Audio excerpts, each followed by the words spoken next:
Hello दोस्तों, स्वागत है आपका अपने YouTube चैनल कामयाब एजुकेटर में। आज के इस वीडियो में हम NCERT MCQ सीरीज जो क्लास 6 to 10 चैप्टर वाइज बनाई गई है उसकी कक्षा 10th की हिस्ट्री की पुस्तक समकालीन भारत एवं विश्व का MCQ रिव्यू करेंगे, जो DSSB और EMRS के TGT सोशल साइंस के एग्ज़ाम की तैयारी के लिए काफ़ी बेनिफिशियल रहेगा। अगर आप हमारे चैनल पर नए हैं तो चैनल को सब्सक्राइब करें, साथ ही बेल आइकन को भी प्रेस करें वीडियो की नोटिफिकेशन पाने के लिए। तो चलिए शुरू करते हैं। तो दोस्तों, ये है हमारी NCERT क्लास 10th की हिस्ट्री की बुक, जिसमें पहले चैप्टर का नाम है यूरोप में राष्ट्रवाद का उदय। पहला प्रश्न है, राष्ट्रवाद की पहली क्रांति किसके साथ हुई? तो फ्रांसीसी। अगले प्रश्न की ओर चलते हैं, फ्रांसीसी झंडे तिरंगा को किसका स्थान दिया गया? राजध्वज का। अगले प्रश्न को देखते हैं, नेशनल असेंबली की नई स्तुतियां कौन सी है? 1 और 2 दोनों। अगले प्रश्न की ओर चलते हैं, नागरिक संहिता की स्थापना कब हुई? 1804 में। अगले प्रश्न की ओर चलते हैं, फ्रांसीसी सैनिकों को किस रंग की पोशाकों से पहचाना जाता था? नीली, सफेद और लाल। अगले प्रश्न की ओर चलते हैं, हब्सबर्ग साम्राज्य किन अलग अलग क्षेत्रों और जनसमूहों को जोड़कर बनाया गया था? तो उपरोक्त सभी। अगले प्रश्न को देखते हैं, गलसिया में कुलीन वर्ग कौन सी भाषा बोलते थे? तो पोलिश भाषा। अगले प्रश्न की ओर चलते हैं, फ्रांसीसी कलाकार फ्रीडरिक सरायू ने 4 चित्रों की श्रृंखला कब बनाई थी? 1848 में। अगले प्रश्न की ओर चलते हैं, निरंकुशवाद से क्या अभिप्राय है? शासन की व्यवस्था। अगले प्रश्न की ओर चलते हैं, बहुराष्ट्र साम्राज्य के स्थान पर किस राज्य का उदय हुआ? तो वे है राष्ट्र राज्य। अगले प्रश्न की ओर चलते हैं, राष्ट्र क्या है? तो 1 और 2 दोनों। अगले प्रश्न की ओर चलते हैं, जनमत संग्रह क्या है? प्रत्यक्ष मतदान। अगले प्रश्न की ओर चलते हैं, राष्ट्रवाद की पहली क्रांति कब हुई? तो 1789 में। अगले प्रश्न की ओर चलते हैं, हब्सबर्ग साम्राज्य में भारी संख्या में खेती करने वाले लोग किस क्षेत्र में रहते थे? तो उपरोक्त सभी। अगले प्रश्न की ओर चलते हैं, क्रांतिकारियों का युग कब प्रारंभ होता है? 1830 से 1848। अगले प्रश्न की ओर चलते हैं, 19वीं शताब्दी के मध्य में इटली कितने राज्यों में बटा हुआ था? 7। अगले प्रश्न की ओर चलते हैं, राजनीतिक कार्यों के लिए उच्च वर्गों के साथ किस भाषा का प्रयोग होता था? तो फ्रेंच। अगले प्रश्न की ओर चलते हैं, एमिलियन द्वितीय को एकीकृत इटली का राजा कब घोषित किया गया? 1861 में। अगले प्रश्न की ओर चलते हैं, उदारवाद शब्द किस भाषा से आधारित था? लैटिन भाषा। अगले प्रश्न की ओर चलते हैं, निजी संपत्ति स्वामित्व किस पर बल देते हैं? अनिवार्यता पर। अगले प्रश्न की ओर चलते हैं, मतदान देने का अधिकार किसको हासिल था? संपत्तिवान पुरुषों को। अगले प्रश्न की ओर चलते हैं, आयरलैंड को बलपूर्वक यूनाइटेड किंगडम में कब शामिल किया गया? 1801 में। अगले प्रश्न की ओर चलते हैं, यूरोप की सरकारें कौन सी भावना से प्रेरित थी? रूढ़िवादी। अगले प्रश्न की ओर चलते हैं, एक्सिबिस्ट ऑफ द थाइजेड में नए स्वयंसेवकों की संख्या लगभग कितनी थी? तो 30,000। अगले प्रश्न की ओर चलते हैं, नेपोलियन सरकार को रूढ़िवादिता से निकालने में किसने अपना योगदान दिया था? आधुनिकीकरण। अगले प्रश्न की ओर चलते हैं, 1930 के दशक में आई महामंदी ने वियतनाम पर किस प्रकार का प्रभाव डाला? कर्जा बढ़ने लगा। अगले प्रश्न की ओर चलते हैं, 1815 में नेपोलियन सरकार को किसने हराया था? यूरोपीय शक्तियों ने। अगले प्रश्न की ओर चलते हैं, नेपोलियन सरकार ने कितने जर्मन महासंघ राज्य स्थापित किए थे?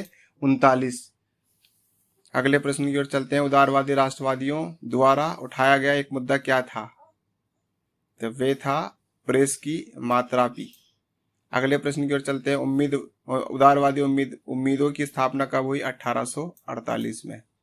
अगले प्रश्न की ओर चलते हैं, वियत मिंग ने फ्रांसीसी एक्सपीडिशनरी कोर के सैनिकों कब मार गिराया था? 7 मई 1954। तो दोस्तों, बढ़ते हैं अपने अगले चैप्टर की ओर। पहला प्रश्न है, यूरोप में राष्ट्रवाद के साथ किन का उदय हुआ? राष्ट्र राज्यों का। अगले प्रश्न की ओर चलते हैं, यूरोप में आधुनिक राष्ट्रवाद ने किससे संपर्क स्थापित किया था? उपरोक्त सभी। अगले प्रश्न की ओर चलते हैं, किसके नेतृत्व में कांग्रेस ने एक विशाल आंदोलन खड़ा किया? तो वे थे महात्मा गांधी। अगले प्रश्न की ओर चलते हैं, प्रथम विश्व युद्ध ने भारत में कैसी स्थिति उत्पन्न कर दी थी? 1 और 2 दोनों। अगले प्रश्न की ओर चलते हैं, किससे किस वर्ष तक देश के बहुत सारे भागों में फसल नष्ट हो गई? 1918-21। अगले प्रश्न की ओर चलते हैं, किस वर्ष तक देश के बहुत सारे भागों में महामारी फैल गई? 1921। अगले प्रश्न की ओर चलते हैं। महामारी और दुर्भिक्ष के कारण कितने लोग मर गए? 120 से 130 लाख। अगले प्रश्न की ओर चलते हैं। किस वर्ष महात्मा गांधी दक्षिण अफ्रीका से लौटे? 1915। अगले प्रश्न की ओर चलते हैं। सत्य की शक्ति व खोज किस विचार पर बल देता है? सत्याग्रह पे। अगले प्रश्न की ओर चलते हैं। भारत में सत्याग्रह आंदोलन किसने चलाया था? गांधी जी ने। अगले प्रश्न की ओर चलते हैं। गुजरात के खेड़ा जिले के किसानों की सहायता के लिए सत्याग्रह का आयोजन कब किया गया? 1917 में। अगले प्रश्न की ओर चलते हैं। गांधी जी अहमदाबाद कब गए थे? 1918 में। अगले प्रश्न की ओर चलते हैं। रोलर एक्ट कब पास हुआ था? 1919 में। अगले प्रश्न की ओर चलते हैं। जलियांवाला बाग हत्याकांड हुआ था 13 अप्रैल 1919। अगले प्रश्न की ओर चलते हैं। अमृतसर में पुलिस ने एक शांतिपूर्ण जुलूस पर गोली कब चलाई? 10 अप्रैल। अगले प्रश्न की ओर चलते हैं। पुलिस ने अमृतसर में क्या लागू कर दिया? Martial law. अगले प्रश्न की ओर चलते हैं। कौन हथियारबंद सैनिकों के साथ अमृतसर पहुंचा? General Dyer.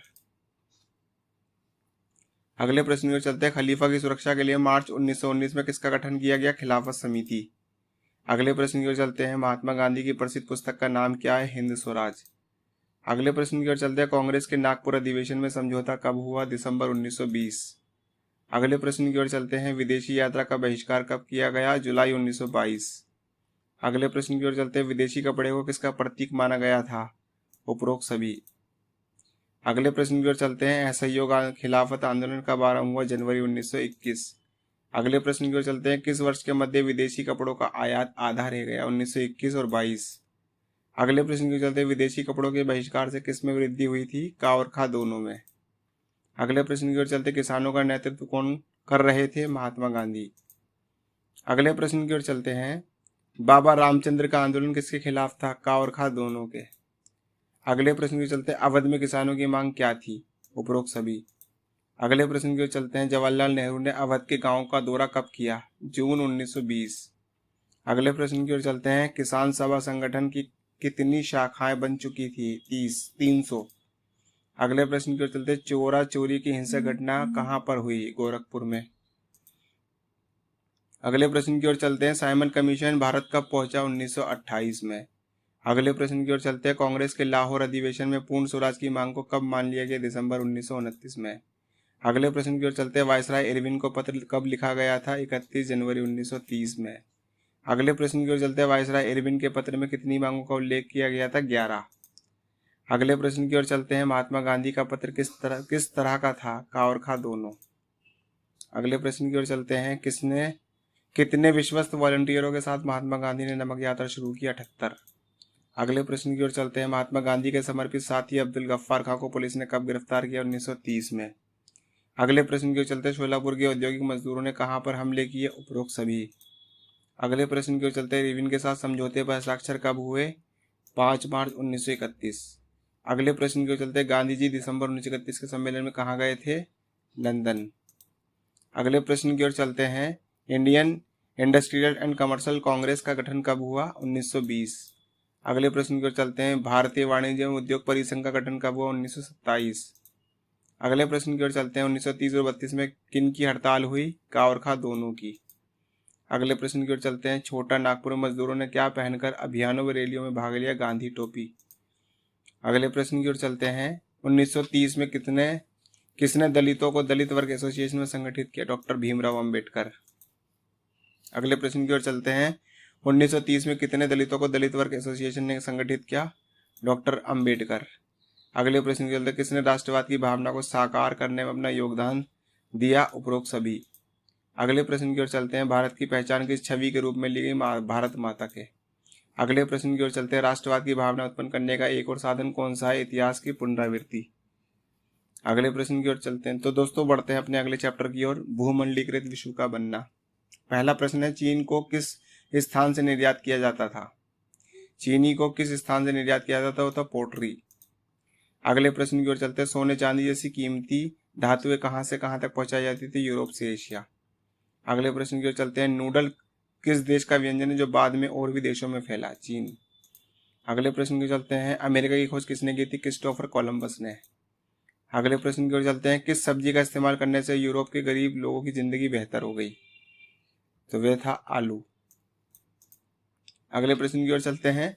1840 में किस फसल के खराब होने से लाखों लोग भुखमरी का शिकार हो गए थे? वह आलू। अगले प्रश्न की ओर चलते हैं, आलू किस देश के लोगों के लिए वरदान साबित हुआ? आयरलैंड। अगले प्रश्न की ओर चलते हैं, यूरोप की संपदा को कीमती धातु जैसे सोना चांदी से किसने बढ़ाया? मैक्सिको और पेरू। तो दोस्तों बढ़ते हैं अपने अगले चैप्टर की ओर, भूमंडलीकृत विश्व का बनना। पहला प्रश्न है, चीनी को किस स्थान से निर्यात किया जाता था? पोर्टरी। अगले प्रश्न की ओर चलते हैं, सोने चांदी जैसी कीमती धातु कहां से कहां तक पहुंचती थी? यूरोप से एशिया। अगले प्रश्न की ओर चलते हैं, नूडल किस देश का व्यंजन है जो बाद में और भी देशों में फैला? चीन। अगले प्रश्न की ओर चलते हैं, अमेरिका की खोज किसने की? क्रिस्टोफर कोलंबस ने। अगले प्रश्न की ओर चलते हैं, किस सब्जी का इस्तेमाल करने से यूरोप के गरीब लोगों की जिंदगी बेहतर हो गई? तो वे था आलू। अगले प्रश्न की ओर चलते हैं, 1840 में किस फसल के खराब होने से लाखों लोग भुखमरी का शिकार हो गए? तो वह आलू। अगले प्रश्न की ओर चलते हैं, किस देश के लोगों के लिए आलू वरदान साबित हुआ? आयरलैंड। अगले प्रश्न की ओर चलते हैं, यूरोप की संपदा को कीमती धातु या सोना चांदी से किसने बढ़ाया? मैक्सिको और पेरू। अगले प्रश्न की ओर चलते हैं, सोने का शहर किस जगह को माना जाने लगा? L Dorado. अगले प्रश्न की ओर चलते हैं, स्पेनिश और पुर्तगाली सेनाओं ने किस देश को अपना उपनिवेश बनाना आरंभ कर दिया? तो वह था अमेरिका। अगले प्रश्न की ओर चलते हैं, स्पेनिश विजेता की विजय में कौन सा हथियार मददगार साबित हुआ? चेचक जैसी बीमारी। अगले प्रश्न की ओर चलते हैं, 18वीं शताब्दी के बाद भी कौन से देश बहुत धनी थे? का और खा दोनों। अगले प्रश्न की ओर चलते हैं, 19वीं शताब्दी में दुनिया के देशों से बदलने के लिए क्या क्या कारण रहे? तो वे उपरोक्त सभी। अगले प्रश्न की ओर चलते हैं, आर्थिक विनिमय के प्रवाह या गतियों के नाम बताओ? तो उपरोक्त सभी। अगले प्रश्न की ओर चलते हैं, ब्रिटेन का पेट भरने के लिए किन देशों ने जमीनों को साफ करके खेती करना शुरू कर दिया? उपरोक्त सभी। अगले प्रश्न की ओर चलते हैं, किन स्थानों पर मजदूरों की कमी के कारण वहां पर और लोगों को बसाया गया? का और गा। अगले प्रश्न की ओर चलते हैं, वैश्विक कृषि अर्थव्यवस्था के सामने आते ही परिस्थितियों में कौन से बदलाव आए? तो उपरोक्त सभी। अगले प्रश्न की ओर चलते हैं, ब्रिटिश भारत सरकार ने भारत के किस राज्य में नहरों का जाल बिछाया? पंजाब। अगले प्रश्न की ओर चलते हैं, पंजाब में अन्य स्थानों से लोगों को जहां बसाया उसे क्या कहते हैं? उसे का और खा दोनों कहते हैं। अगले प्रश्न की ओर चलते हैं, विश्व भर में बड़े पैमाने पर किसकी खेती की जाने लगी? उपरोक्त सभी। अगले प्रश्न की ओर चलते हैं, 18वीं शताब्दी के मध्य तकनीकी आविष्कार कौन सा था? तो उपरोक्त सभी। अगले प्रश्न की ओर चलते हैं, किन जगहों से जानवरों की बजाय उनका मांस ही यूरोप भेजा जाने लगा? उपरोक्त सभी। अगले प्रश्न की ओर चलते हैं, 1890 के दशक में अफ्रीका में कौन सी बीमारी तेजी से फैली? Rinder paste. अगले प्रश्न की ओर चलते हैं, किस देश के लोग तनख्वाह पर काम करना पसंद नहीं करते? तो वे है अफ्रीका। अगले प्रश्न की ओर चलते हैं, रिंडर पेस्ट ने कितने प्रतिशत मवेशियों को मौत की नींद सुला दिया? 90%। अगले प्रश्न की ओर चलते हैं, भारत के मजदूर दूसरे देशों में कौन से क्षेत्रों में अधिक जाते थे? उपरोक्त सभी। अगले प्रश्न की चलते हैं, इनमें से कौन अनुबंधित मजदूरों के वंशज हैं? उपरोक्त सभी। अगले प्रश्न की चलते हैं, हैदराबादी सिंधी व्यापारियों में बंदरगाहों पर बड़े बड़े एम्पोरियम कब खोले गए? 1860 में। अगले प्रश्न की चलते हैं, तकनीकी प्रगति के कौन से कारक हैं? तो वह उपरोक्त सभी। तो दोस्तों बढ़ते हैं अपने अगले चैप्टर की ओर, चैप्टर नंबर 4, औद्योगिकरण का युग। पहला प्रश्न है, dawn of the century ET Paul music company किस देश में स्थित थी? का और खा दोनों। अगले प्रश्न की चलते हैं, इस किताब में आधुनिक मैकेनिक्स से क्या अभिप्राय है? उपरोक्त सभी। अगले प्रश्न की चलते हैं, आधुनिक विश्व द्वारा तकनीकी परिवर्तन क्या है? उपरोक्त सभी। अगले प्रश्न की चलते हैं, महामंदी के कारण के कौन कौन से कारण थे? तो वे है उपरोक्त सभी। अगले प्रश्न की चलते हैं, G77 से आप क्या समझते हैं? उपरोक्त सभी। अगले प्रश्न की चलते हैं, देश में तैयार माल को विकसित देश के बाजारों में पहुंचाने में किस प्रकार की सहायता प्रदान की जाती है? का और खा दोनों। अगले प्रश्न की चलते हैं, औद्योगिकरण से लोगों की जिंदगी पर क्या प्रभाव पड़ता है? का और खा दोनों। अगले प्रश्न की ओर चलते हैं, औद्योगिकरण से क्या दुष्प्रभाव पड़े? उपरोक्त सभी। अगले प्रश्न चलते हैं, गिल्डर्स का क्या कार्य करते थे? उपरोक्त सभी। अगले प्रश्न की ओर चलते हैं, गांव में गरीब दस्तकार किनके लिए कार्य करते थे? काश्तकार और सौदागरों के लिए। अगले प्रश्न की ओर चलते हैं, गांव और शहरों के बीच घनिष्ठ संबंध किस स्थान या किस प्रकार विकसित हुए? तो उपरोक्त सभी। अगले प्रश्न की ओर चलते हैं। इंग्लैंड के व्यापारी ऊन का व्यापार किस देश से करते थे? स्टेटलर्स। अगले प्रश्न की ओर चलते हैं। कपड़ों की फिनिशिंग कहाँ की जाती थी? लंदन में। अगले प्रश्न की ओर चलते हैं। कारखानों का उदय कौन से सन में हुआ? 1730 में। अगले प्रश्न की ओर चलते हैं। नए युग का पहला प्रतीक कौन सा है? तो वे है कपास। अगले प्रश्न की ओर चलते हैं। ब्रिटेन कपास उद्योग की पूर्ति के लिए कितना आयात करता था? 25 लाख पाउंड। अगले प्रश्न की ओर चलते हैं। 1787 में कपास के आयात में कितनी उन्नति हुई? 220 लाख पाउंड। अगले प्रश्न की ओर चलते हैं। 19वीं सदी की शुरुआत में कारखानों को किसका अभिन्न अंग माना जाता है? इंग्लैंड। अगले प्रश्न की ओर चलते हैं। औद्योगिक परिवर्तन की रफ्तार की प्रक्रिया किस प्रकार तेजी से बढ़ रही थी? तो उपरोक्त सभी। अगले प्रश्न की ओर चलते हैं। 1873 तक ब्रिटेन में स्टील और लोहे निर्यात का मूल्य कितना बढ़ गया था? 7.7 करोड़ पाउंड। अगले प्रश्न की ओर चलते हैं। 1830 के दशक में सूती कपड़े की फैक्ट्रियों में किस प्रकार कार्य किया जाता था? का और खा दोनों। अगले प्रश्न की ओर चलते हैं। भाप इंजन में किसके द्वारा सुधार किए गए थे? James Watt. अगले प्रश्न की ओर चलते हैं। इंजन को पेटेंट किस सन में किया गया था? 1871 में। अगले प्रश्न की ओर चलते हैं। 19वीं सदी में इंग्लैंड में कितने भाप के इंजन थे? तो 321। अगले प्रश्न की ओर चलते हैं। ब्रिटेन में 19वीं सदी में किस तरह के औजार तैयार किए गए थे? का और खा दोनों। अगले प्रश्न की ओर चलते हैं। 1830 के दशक में गरीबों की संख्या कितनी बढ़ गई? 30 से 55%। अगले प्रश्न की ओर चलते हैं। ऊन के उद्योग के लिए किस मशीन का इस्तेमाल किया जाने लगा? Spring jenny machine. अगले प्रश्न चलते हैं। जो कथन और तर्क में विभाजित है, तो अभिकथन है 1848 की क्रांतियां औद्योगिक क्रांति का प्रत्यक्ष परिणाम थी। तर्क में बताया गया है औद्योगिक क्रांति ने एक नया मध्य वर्ग बनाया जो मौजूदा राजनीतिक ढांचे से असंतुष्ट था और पुराने आदेश को उखाड़ फेंकने और एक अधिक लोकतांत्रिक व्यवस्था बनाने की मांग की गई थी। तो सही विकल्प में ए और आर दोनों सत्य है और आर ए की सही व्याख्या है। अगले प्रश्न की ओर चलते हैं। डैश के आविष्कार के साथ ही औद्योगिक क्रांति की शुरुआत हुई? भाप का इंजन। अगले प्रश्न की ओर चलते हैं। औद्योगिक क्रांति के दौरान लूडिज्म नाम से जाना जाने वाला आंदोलन किस नेता ने चलाया? जनरल नेड लूड। अगले प्रश्न की ओर चलते हैं। औद्योगिक क्रांति से गुजरने के लिए ब्रिटेन को किन संसाधनों का लाभ हुआ? कोयला और लोहा। अगले प्रश्न की ओर चलते हैं। निम्नलिखित में से कौन सा औद्योगिकरण का परिणाम नहीं था? अंधराष्ट्रवाद। अगले प्रश्न की ओर चलते हैं। भारत में श्वेत क्रांति के जनक के रूप में किसे जाना जाता है? तो वे हैं वी कुरियन, वर्गीस कुरियन। अगले प्रश्न की ओर चलते हैं। निम्नलिखित में से कौन सा भारत में श्वेत क्रांति से संबंधित नहीं है? Norman Borlaug. अगले प्रश्न की ओर चलते हैं। प्रथम ज्ञात प्रिंटर प्रेस का आविष्कार किसने और कहाँ किया था? तो जोहान गुटेनबर्ग, जर्मनी में। अगले प्रश्न की ओर चलते हैं। नीली क्रांति संबंधित है मत्स्य पालन से। अगले प्रश्न की ओर चलते हैं। निम्नलिखित में से किस देश में औद्योगिक क्रांति की शुरुआत हुई? तो वह इंग्लैंड। अगले प्रश्न की ओर चलते हैं। निम्नलिखित में से कौन सा औद्योगिक क्रांति का प्रभाव है? तो इसमें दोनों है। तो दोस्तों पढ़ते हैं अपने अगले चैप्टर की ओर, मुद्रण संस्कृति और आधुनिक दुनिया। पहला प्रश्न है। जापान की सबसे पुरानी पुस्तक डायमंड सूत्र कब छपी? 868 ईस्वी में। अगले प्रश्न की ओर चलते हैं। गुटेनबर्ग के पिता क्या करते थे? लेखक थे। अगले प्रश्न की ओर चलते हैं। बाइबल की 180 प्रतियां बनाने में कितने वर्ष लग गए थे? 3 वर्ष।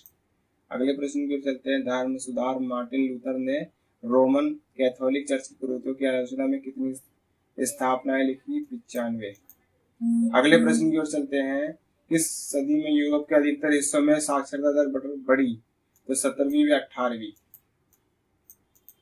अगले प्रश्न की ओर चलते हैं। किस स्थान पर एक पेशिया किताबें या पेनी चैप बुक्स बेचने वालों को चैपमैन कहा गया था? इंग्लैंड में। अगले प्रश्न की ओर चलते हैं। बिब्लियोथिक ब्लू पुस्तक का प्रचलन कहाँ पर था? फ्रांस में।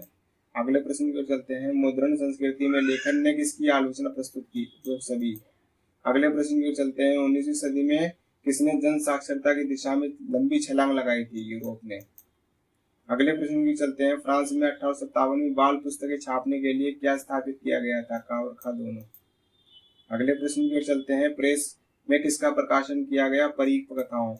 अगले प्रश्न की ओर चलते हैं। निम्न में से मशहूर उपन्यास की लेखिकाएं कौन कौन सी हैं? तो उपरोक्त सभी। अगले प्रश्न की ओर चलते हैं। 19वीं सदी के इंग्लैंड में पुस्तकालयों का इस्तेमाल किसके लिए किया गया था? तो उपरोक्त सभी।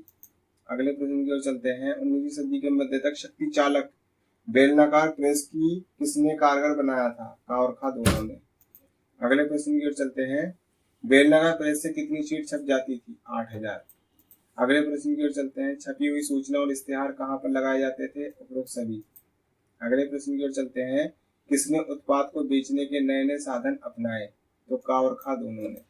अगले प्रश्न की ओर चलते हैं। किस दशक में इंग्लैंड में लोकप्रिय किताबें एक शीलिंग श्रृंखला में छपने लगी? तो 1920 में। अगले प्रश्न की ओर चलते हैं। भारत में कौन सी भाषा में हस्तलिखित पांडुलिपियों की पुरानी परंपरा थी? तो उपरोक्त सभी। अगले प्रश्न की ओर चलते हैं। पांडुलिपियों किस प्रकार बनाई जाती थी? तो उपरोक्त सभी। अगले प्रश्न की ओर चलते हैं। भारत के गांव में पुर्तगाली धर्म प्रचारकों के साथ क्या आया? Printing press. अगले प्रश्न की ओर चलते हैं। किस वर्ष कन्नड़ व कोंकणी भाषा 50 पुस्तकें छप चुकी थी? 1674 में। अगले प्रश्न की ओर चलते हैं। डच प्रोटेस्टेंट धर्म सुधार प्रचारकों ने कितनी तमिल किताबें छापी? 32। अगले प्रश्न की ओर चलते हैं। जेम्स अंगस हिक्की ने बंगाल गजट नामक एक साप्ताहिक पत्रिका का संपादन कब किया? तो ये किया था 1780 में। अगले प्रश्न की ओर चलते हैं। राजा राम मोहन राय ने संवाद कौमुदी कब प्रकाशित की? 1821 में। अगले प्रश्न की ओर चलते हैं। 1882 में कौन से फारसी अखबार प्रकाशित हुए? का और खा दोनों। अगले प्रश्न की ओर चलते हैं। तुलसीदास की किताब रामचरितमानस का प्रथम मुद्रित संस्करण कब और कहाँ प्रकाशित हुआ? 1810 कलकत्ता में। अगले प्रश्न की ओर चलते हैं। निम्न में से साहित्यिक विधाएं कौन सी है? उपरोक्त सभी। अगले प्रश्न की ओर चलते हैं। 1830 के दशक में किसने उच्च जाति की नारियों की दयनीय स्थिति के बारे में रोष व जोश से लिखा? तो का और खा दोनों। अगले प्रश्न की ओर चलते हैं। कलकत्ता का एक संपूर्ण क्षेत्र बतला कहाँ पर पुस्तकों के प्रकाशन को समर्पित करता है? बंगाल। अगले प्रश्न की ओर चलते हैं। 19वीं सदी के किस शहर में किताबें सस्ती व चौक चौराहों पर बेची जाती थी? मद्रास। अगले प्रश्न की ओर चलते हैं। वर्नाकुलर प्रेस एक्ट कब लागू किया गया था? 1878 में। अगले प्रश्न की ओर चलते हैं। जनरल प्रिंटिंग प्रेस कानून की पुनर्समीक्षा की सहमति कब मिली? 1835 में। अगले प्रश्न की ओर चलते हैं। 1929 से 1955 में एक मिल मजदूर के लेखन का संग्रह किस नाम से छपा? का और खा दोनों। अगले प्रश्न की ओर चलते हैं। किस क्षेत्र में भीमराव अंबेडकर और ईवी रामास्वामी नायकर ने जाति पर लेखनी लिखी? तो है महाराष्ट्र, मद्रास। अगले प्रश्न की चलते हैं। जो हमारा अंतिम प्रश्न है। मराठी प्रणेता ज्योतिबा फूले ने अपनी कृति गुलामगिरी में किसके अत्याचारों के बारे में लिखा? तो वह जाति प्रथा। तो दोस्तों ये है हमारी एनसीईआरटी क्लास 10 की हिस्ट्री की बुक का एमसीक्यू रिव्यू। अगर ऐसी और भी एमसीक्यू रिव्यू की वीडियो देखना चाहते हैं तो हमारे चैनल को लाइक करें, शेयर करें। अगर आप हमारे चैनल पर नए हैं तो चैनल को सब्सक्राइब करें, साथ ही बेल आइकन को भी प्रेस करें ताकि नोटिफिकेशन आपको मिलती रहे। अगर आप हमारे चैनल के टेलीग्राम ग्रुप से और व्हाट्सएप चैनल से जुड़ना चाहते हैं तो वीडियो के डिस्क्रिप्शन में उसका लिंक दिया गया है। आप वहां से हमारे व्हाट्सएप चैनल और टेलीग्राम ग्रुप से जुड़ सकते हैं। तब तक मिलते हैं अगले वीडियो में। धन्यवाद।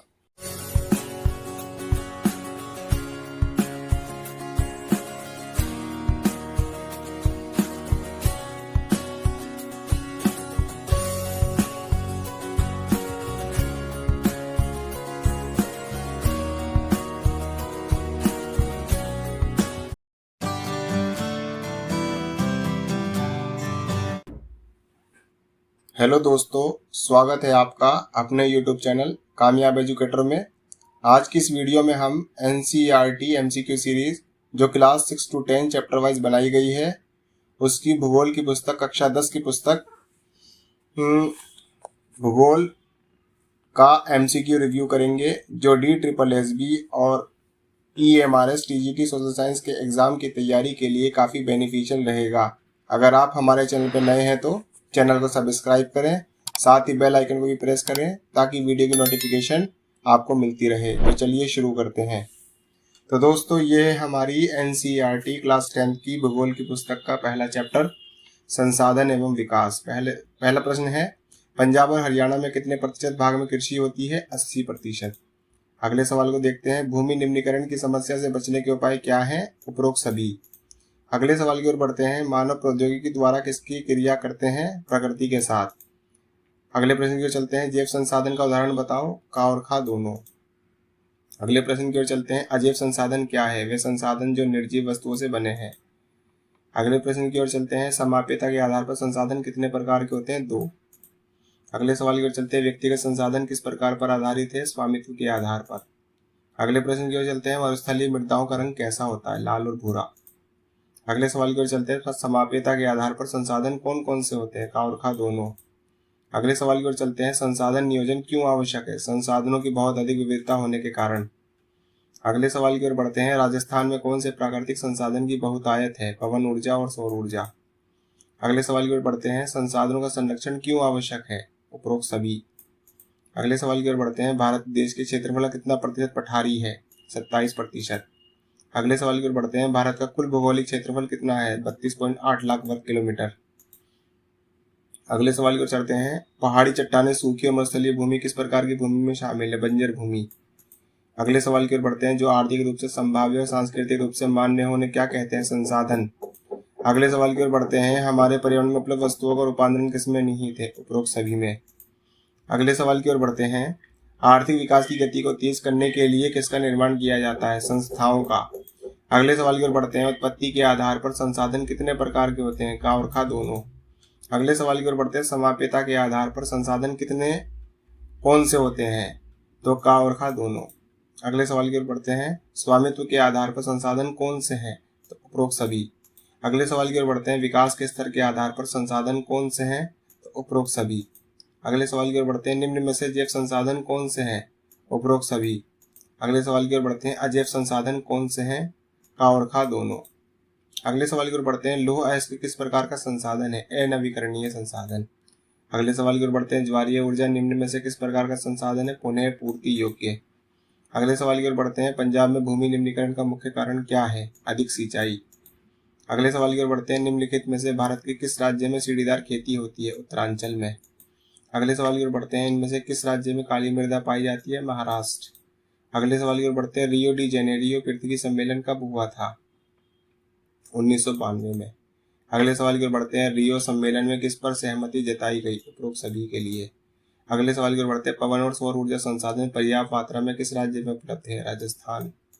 अगले सवाल की ओर बढ़ते हैं, खनिज व कोयले के प्रचुर भंडार किस राज्य में उपलब्ध है? उपरोक्त सभी में। अगले सवाल की ओर बढ़ते हैं, गुजरात और राजस्थान में यूपी भूमि निम्नीकरण का मुख्य कारण क्या है? अति पशुचारण। अगले सवाल की ओर बढ़ते हैं, भूमि निम्नीकरण की समस्या कैसे सुलझा सकते हैं? उपरोक्त सभी के द्वारा। अगले सवाल की ओर बढ़ते हैं, मृदा कितने प्रकार की होती है? 6 प्रकार की। अगले सवाल की ओर बढ़ते हैं, सीढ़ीदार खेती किस प्रांत की होती है? उत्तराखंड। अगले सवाल की ओर बढ़ते हैं, लाल और पीली मृदा भारत के किन राज्यों में पाई जाती है? उपरोक्त सभी में। अगले सवाल की ओर बढ़ते हैं, जलोढ़ मृदा कितने प्रकार की होती है? 2 प्रकार की। अगले सवाल की ओर बढ़ते हैं, खादर किसे कहते हैं? नया जलोढ़। लेटराइट शब्द किस भाषा से लिया गया है? ग्रीक भाषा से। अगले सवाल की ओर बढ़ते हैं, सदाबहार वन किस मिट्टी में मिलते हैं? लेटराइट मिट्टी में।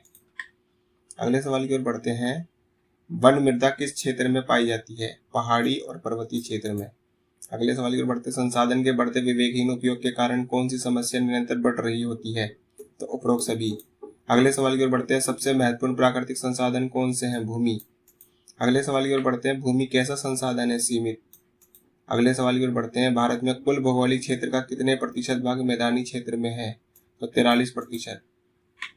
अगले सवाल की ओर बढ़ते हैं, हम अपनी मूलभूत आवश्यकताओं का कितना प्रतिशत भाग भूमि से प्राप्त करते हैं? 95%। अगले सवाल की ओर बढ़ते हैं, भारत में कितने करोड़ हेक्टेयर भूमि का निम्नीकरण हो चुका है? 13,000 करोड़ हेक्टेयर। अगले सवाल की ओर बढ़ते हैं, कौन सी नदियों के डेल्टा भी जलोढ़ मृदा से बने हैं? तो उपरोक्त सभी। अगले सवाल की ओर बढ़ते हैं, जलोढ़ मृदा में क्या पाया जाता है? का और खा दोनों। अगले सवाल की ओर बढ़ते हैं, मृदा के कटाव या मृदा के बहाव की प्रक्रिया को क्या कहते हैं? मृदा अपरदन। अगले सवाल की ओर बढ़ते हैं, गुजरात और राजस्थान में भूमि निम्नीकरण का मुख्य कारण क्या है? अति पशुचारण। अगले सवाल की ओर बढ़ते हैं, सीढ़ीनुमा सीढ़ीदार खेती किस राज्य में की जाती है? उत्तराखंड में। दोस्त अगले सवाल की ओर बढ़ते हैं, काली मिट्टी कौन सी नदियों की घाटी में पाई जाती है? का और खा दोनों। अगले सवाल की ओर बढ़ते हैं, काली मृदा के निर्माण में किन घटकों की महत्वपूर्ण भूमिका होती है? का और खा दोनों। अगले सवाल की ओर बढ़ते हैं, लेटराइट मृदा कैसी जलवायु वाले क्षेत्र में अधिक मात्रा में पाई जाती है? का और खा दोनों। अगले प्रश्न की ओर चलते हैं, काली मिट्टी कौन सी फसल के लिए अनुकूल है? कपास की। तो दोस्तों बढ़ते हैं अपने अगले चैप्टर की ओर, वन्य एवं वन्यजीव संसाधन। पहला प्रश्न है, भारत में सरीसृप और जलस्थिर चरों की कितनी जातियां लुप्त होने का खतरा बना हुआ है? तो 15 और 3 जातियां। अगले प्रश्न की ओर चलते हैं, भारत में कितनी पादप जातियां लुप्त होने के खतरे पे है? 1500। अगले सवाल की ओर बढ़ते हैं। स्टेट ऑफ फॉरेस्ट रिपोर्ट के अनुसार वर्ष 1997 से सघन वनों के क्षेत्र में कितने किलोमीटर वृद्धि हुई है? 10,098 वर्ग। अगले सवाल की ओर बढ़ते हैं। निम्न में से संकटग्रस्त जातियां कौन सी है? उपरोक्त सभी। अगले प्रश्न की ओर चलते हैं। निम्न में से सुमेध जातियां कौन सी है? उपरोक्त सभी। अगले सवाल की ओर बढ़ते हैं। दुनिया का सबसे तेज स्तनधारी प्राणी कौन सा है? तो ए और बी दोनों। अगले सवाल की ओर बढ़ते हैं। सबसे तेज स्तनधारी प्राणी कितने किलोमीटर प्रति घंटे की गति से दौड़ते हैं? 112 किलोमीटर। अगले सवाल की ओर बढ़ते हैं। उपनिवेश काल में भारत में वनों का सबसे बड़ा नुकसान किस काल में हुआ है? उपरोक्त सभी में। अगले प्रश्न की ओर बढ़ते हैं। भारत में 1991 और 1980 के बीच में कितने वर्ग किलोमीटर को वन क्षेत्र कृषि भूमि में परिवर्तित किया गया? 26,200 वर्ग किलोमीटर। अगले सवाल की ओर बढ़ते हैं। 1952 में नदी घाटी परियोजनाओं के कारण कितने वर्ग किलोमीटर वन क्षेत्र को साफ करना पड़ा? 5,000 वर्ग किलोमीटर। अगले सवाल की ओर बढ़ते हैं। भारत में कितनी वनस्पति उपजातियां भारतीय मूल की हैं? लगभग 15,000। अगले सवाल की ओर बढ़ते हैं। भारत में जैव उपजातियों की कितनी प्रतिशत संख्या पाई जाती है? तो 8%। अगले सवाल की ओर बढ़ते हैं। भारत में कितने प्रतिशत स्तनधारियों के लुप्त होने का खतरा है? तो 20%। अगले प्रश्न की ओर बढ़ते हैं। वर्ष 1997 के अनुसार सघन वन क्षेत्रों में कितने वर्ग किलोमीटर की वृद्धि हुई है? 10,098। अगले प्रश्न की ओर बढ़ते हैं। सामान्य जातियों से क्या अभिप्राय है जिनकी संख्या जीवित रहने के लिए सामान्य मानी जाती है? अगले प्रश्न की ओर बढ़ते हैं। दुर्लभ जातियां कौन सी होती हैं? ए और बी दोनों। अगले प्रश्न की ओर बढ़ते हैं। एशियाई चीता और गुलाबी सिर वाली बत्तख किन उपजातियों से शामिल है? लुप्त जातियों में। अगले प्रश्न की ओर बढ़ते हैं। एशियाई चीते की जाति को भारत में कब लुप्त घोषित किया गया है? 1952 में। अगले प्रश्न की ओर बढ़ते हैं। दक्षिण भारत में प्राकृतिक वनों की संख्या धीरे धीरे समाप्त किस कारण हुई है? सांगवान और एकल रोपण में। अगले प्रश्न की बढ़ते हैं। किन किन परियोजनाओं से वनों को नुकसान हुआ है? तो उपरोक्त सभी। अगले सवाल की ओर बढ़ते हैं। घाटी परियोजनाओं के कारण कितने वर्ग किलोमीटर क्षेत्रों को साफ करना पड़ा? 5,000 किलोमीटर। अगले प्रश्न की ओर बढ़ते हैं। हिमालयन यव में औषधीय पौधा की ओर बढ़ते हैं। हिमालयन यव में औषधीय पौधा कौन सा होता है? तो चीड़ सदाबहार वृक्ष। अगले प्रश्न की ओर बढ़ते हैं। औषधीय पौधा कौन कौन से क्षेत्रों में पाया जाता है? तो ए और बी दोनों। अगले सवाल की ओर बढ़ते हैं। टक्सोल नामक रसायन पेड़ों के किस भाग से प्राप्त होता है? उपरोक्त सभी। अगले प्रश्न की ओर चलते हैं। टक्सोल नामक रसायन किस बीमारी के उपचार के लिए उपयोग में लाया जाता है? कैंसर। अगले सवाल की ओर बढ़ते हैं। हिमाचल प्रदेश और अरुणाचल प्रदेश में कौन सी प्रजाति के पेड़ सूख गए हैं? यव के वृक्ष। अगले सवाल की ओर बढ़ते हैं। शोध घाटी के मुखली नर्सरी में आदिवासी युवतियों द्वारा किस प्रकार के पौधे लगाए जाते हैं? बांस के पौधे। अगले सवाल की ओर बढ़ते हैं। भारत में जैव विविधता को कम करने वाले कारक कौन कौन से हैं? तो उपरोक्त सभी। अगले सवाल की ओर बढ़ते हैं। पर्यावरण विनाश के मुख्य कारक कौन कौन से हैं? तो उपरोक्त सभी। अगले सवाल की ओर बढ़ते हैं। भारत में लगभग कितने प्राकृतिक वन समाप्त हो चुके हैं? आधे से अधिक। अगले सवाल की ओर बढ़ते हैं। धरातलीय जल क्षेत्र कितने प्रतिशत प्रदूषित है? 70%। अगले सवाल की ओर बढ़ते हैं। मैंग्रोव क्षेत्र कितने प्रतिशत लुप्त हो चुका है? 40%। अगले सवाल की ओर बढ़ते हैं। पेड़ पौधों की कटाई से सबसे अधिक नुकसान किन प्रजातियों को हुआ है? ए और बी दोनों। अगले सवाल की ओर बढ़ते हैं। विश्व की बेहतरीन वन्यजीव परियोजनाओं का नाम बताइए। Project tiger. अगले सवाल की ओर बढ़ते हैं। वन्य और वन्यजीव संसाधनों के प्रकार बताइए। तो उपरोक्त सभी। अगले सवाल की ओर बढ़ते हैं। राजस्थान के अलवर जिले के लोगों ने किस प्रकार सेंचुरी घोषित किया है? तो 1200 हेक्टेयर वन को। अगले सवाल की ओर बढ़ते हैं। चिपको आंदोलन क्या है? पेड़ों की कटाई रोकना। तो दोस्तों बढ़ते हैं अपने अगले चैप्टर की ओर। जल संसाधन। पृथ्वी का कितना प्रतिशत भाग जल से ढका हुआ है? 3/4। अगले सवाल की ओर बढ़ते हैं। विश्व में जल के कुल आयतन का कितने प्रतिशत भाग महासागरों में पाया जाता है? 96.5%। अगले सवाल की ओर बढ़ते हैं। पृथ्वी पर कितने प्रतिशत जल अलवणीय हैं? 2.5%। अगले सवाल की ओर बढ़ते हैं। विश्व में अलवणीय जल का लगभग कितने प्रतिशत भाग बर्फ की चादरों और हिम नदी के रूप में मिलता है? 70%। अगले सवाल की ओर बढ़ते हैं। भारत विश्व की वृष्टि का कितने प्रतिशत भाग प्राप्त करता है? 4%। अगले सवाल की ओर बढ़ते हैं। प्रति व्यक्ति प्रति वर्ष जल उपलब्धता के संदर्भ में विश्व में भारत का कौन सा स्थान है? 133वां। अगले सवाल की ओर बढ़ते हैं। जल संसाधनों पर प्रभाव किस कारण बढ़ रहा है? उपरोक्त सभी। अगले सवाल की ओर बढ़ते हैं। भारत में कुल विद्युत का कितने प्रतिशत भाग जल विद्युत से प्राप्त होता है? 22%। अगले सवाल की ओर बढ़ते हैं। बांधों की बहुउद्देशीय परियोजना में क्या क्या गतिविधियां शामिल है? उपरोक्त सभी। अगले सवाल की ओर बढ़ते हैं। बांधों को आधुनिक भारत का मंदिर कौन कहता है? जवाहरलाल नेहरू। अगले सवाल की ओर बढ़ते हैं। बहुउद्देशीय परियोजनाओं और बड़े बांधों के कारण क्या परेशानियां आ रही हैं? उपरोक्त सभी। अगले सवाल की ओर बढ़ते हैं। गुजरात में नर्मदा नदी पर सरदार बांध के विरोध में कौन कौन सा आंदोलन चलाया गया? नर्मदा बचाओ आंदोलन। अगले सवाल की ओर बढ़ते हैं। किस राज्य में सूखे के दौरान नगरीय क्षेत्रों में अधिक जल आपूर्ति देने पर किसान उपद्रव पर उतारू हो गए? तो वह था गुजरात। अगले सवाल की ओर बढ़ते हैं। निम्न में से कौन सी योजना जल संरक्षण के लिए अपनाई गई है? तो उपरोक्त सभी।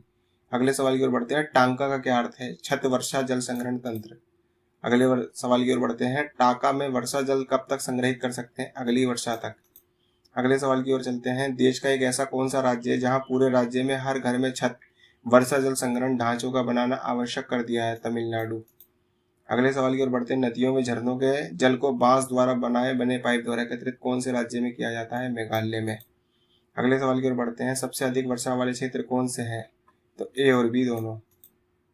अगले सवाल की ओर बढ़ते हैं। बहुउद्देशीय योजनाओं के कारण अत्यधिक जल के उपयोग से क्या हानियां होती हैं? तो उपरोक्त सभी।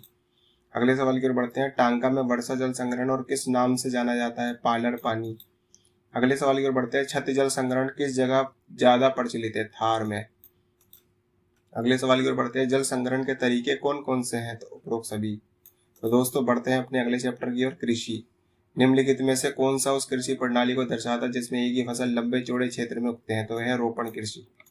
अगले सवाल की ओर बढ़ते हैं। इनमें से कौन सी रबी फसल है? वह चना। अगले सवाल की ओर बढ़ते हैं। इनमें से कौन सी एक फलीदार फसल है? वह दाल। अगले सवाल की ओर बढ़ते हैं। भारत की कितनी जनसंख्या कृषि कार्यों में संलग्न है? 2/3। अगले सवाल की ओर बढ़ते हैं। भारत में चाय, कॉफी, रबड़, गन्ना, केला इत्यादि महत्वपूर्ण फसलें हैं। रोपण। अगले सवाल की ओर बढ़ते हैं। भारत में 3 शस्य ऋतुएं हैं, रबी, खरीफ और जायद। अगले सवाल की ओर बढ़ते हैं। रबी और खरीफ फसल ऋतुओं के बीच ग्रीष्म ऋतु में बोई जाने वाली फसल को डैश कहा जाता है? जायद। अगले सवाल की ओर बढ़ते हैं। चावल एक डैश फसल है? खरीफ। अगले सवाल की ओर बढ़ते हैं। भारत में विश्व में दालों का सबसे बड़ा देश है उत्पादक। अगले सवाल की ओर बढ़ते हैं। अरहर को छोड़कर अन्य सभी दालें वायु से डैश लेकर भूमि की उर्वरता को बनाए रखती है? नाइट्रोजन। अगले सवाल की ओर बढ़ते हैं। गन्ने के उत्पादन में भारत डैश सबसे बड़ा उत्पादक देश है? दूसरा। अगले प्रश्न की ओर बढ़ते हैं। देश में बोए गए क्षेत्र के डैश भाग पर कई तिलहन की फसलें उगाई जा सकती है? 12%। अगले सवाल की ओर बढ़ते हैं। मूंगफली डैश की फसल है? खरीफ। अगले सवाल की ओर बढ़ते हैं। चाय की खेती डैश का एक उदाहरण है? तो वह रोपण कृषि। अगले सवाल की ओर बढ़ते हैं। भारत विश्व की लगभग डैश प्रतिशत सब्जियों का उत्पादन करता है? 13। अगले सवाल की ओर बढ़ते हैं। रबड़ एक महत्वपूर्ण डैश है जो उद्योगों में प्रयुक्त होता है कच्चे माल के रूप में? अगले सवाल की ओर बढ़ते हैं। डैश एक रेशेदार फसल है? कपास। अगले सवाल की ओर बढ़ते हैं। डैश कपड़ा उद्योग में कपड़ा एक मुख्य कच्चा माल है? सूती। अगले सवाल की ओर बढ़ते हैं। कपास उत्पादन में भारत का विश्व में डैश स्थान है? तीसरा। अगले सवाल की ओर बढ़ते हैं। जूट को डैश रेशा कहा जाता है? सुनहरा। अगले सवाल की ओर बढ़ते हैं। कृषि भारतीय अर्थव्यवस्था की डैश की हड्डी थी? ऋण की। अगले सवाल की ओर बढ़ते हैं। भारतीय खाद्य निगम सरकार द्वारा घोषित न्यूनतम समर्थन मूल्य पर किसानों से डैश प्राप्त करता? खाद्यान्न। अगले सवाल की ओर बढ़ते हैं। वास्तव में कार्बनिक कृषि का आज अधिक डैश है प्रचलन? अगले सवाल की ओर बढ़ते हैं। भारत में डैश विविधता का प्रयोग कीमती फसलें उगाकर उपयोग किया जाता है? जलवायु। अगले प्रश्न की दोस्तों बढ़ते हैं अपने अगले चैप्टर की ओर। खनिज और ऊर्जा संसाधन। पहला प्रश्न है। 1854 में पहली बार सूती मिल की स्थापना कहाँ की गई थी? मुंबई में। अगले सवाल की ओर बढ़ते हैं। कच्ची कपास इंग्लैंड को निर्यात करने के लिए कहाँ से लाई जाती थी? मुंबई पत्तन में। अगले सवाल की ओर बढ़ते हैं। भारत में कुल विश्व के कितने प्रतिशत चीनी का उत्पादन होता है? 8%। अगले सवाल की ओर बढ़ते हैं। भारत में जैव रसायनों की मांग इतनी तेजी से कब बढ़ी कि इनको पूरा करना कठिन हो गया? 1960। अगले सवाल की ओर बढ़ते हैं। टाटा लौह इस्पात संयंत्र को पानी किस नदी से मिलता है? का और खा दोनों। अगले सवाल की ओर बढ़ते हैं। भारतीय लोहा और इस्पात कंपनी ने अपना पहला कारखाना कहाँ स्थापित किया? हीरापुर में। अगले सवाल की ओर बढ़ते हैं। 1937 में भारतीय लोहा और इस्पात कंपनी के सहचर्य से किस कंपनी की स्थापना की गई? तो उपरोक्त सभी। अगले सवाल की ओर बढ़ते हैं। भारतीय लोहा और इस्पात कंपनियां भारत सरकार द्वारा कब अधिकृत कर ली गई? 1972-73 में। अगले सवाल की ओर बढ़ते हैं। विश्वेश्वरैया आयरन एवं स्टील वर्क्स को पहले किस नाम से जाना जाता था? मैसूर लोहा और इस्पात वर्क्स।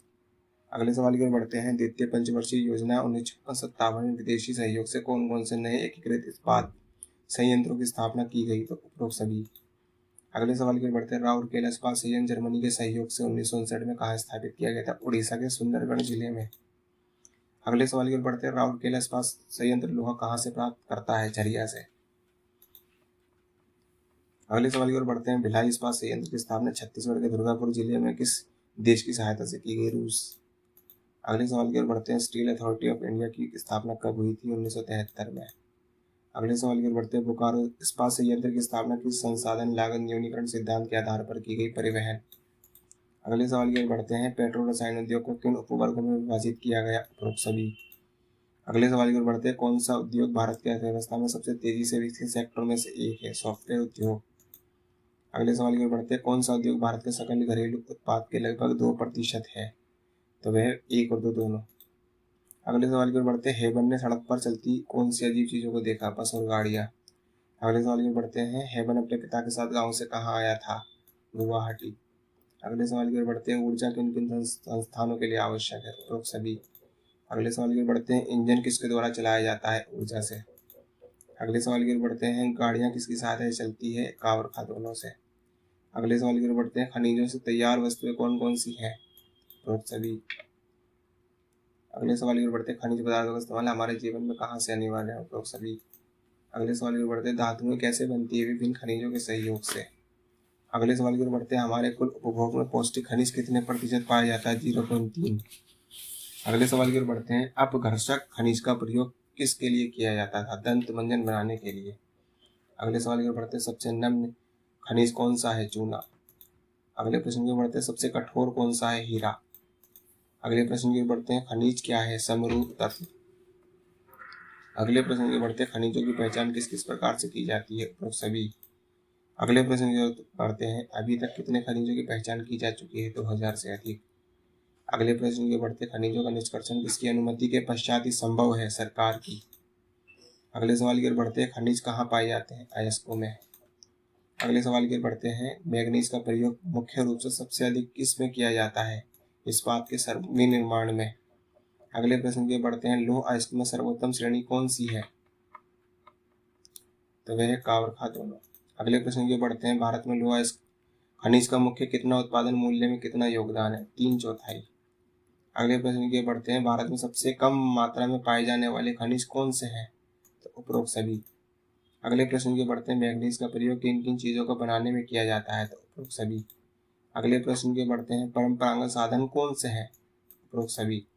अगले प्रश्न की बढ़ते हैं। परिस्थापन क्या है? कावरखा दोनों। अगले प्रश्न की ओर बढ़ते हैं। चूना पत्थर किस में पाया जाता है? कावरखा दोनों में। तो दोस्तों बढ़ते हैं अपने अगले चैप्टर की ओर।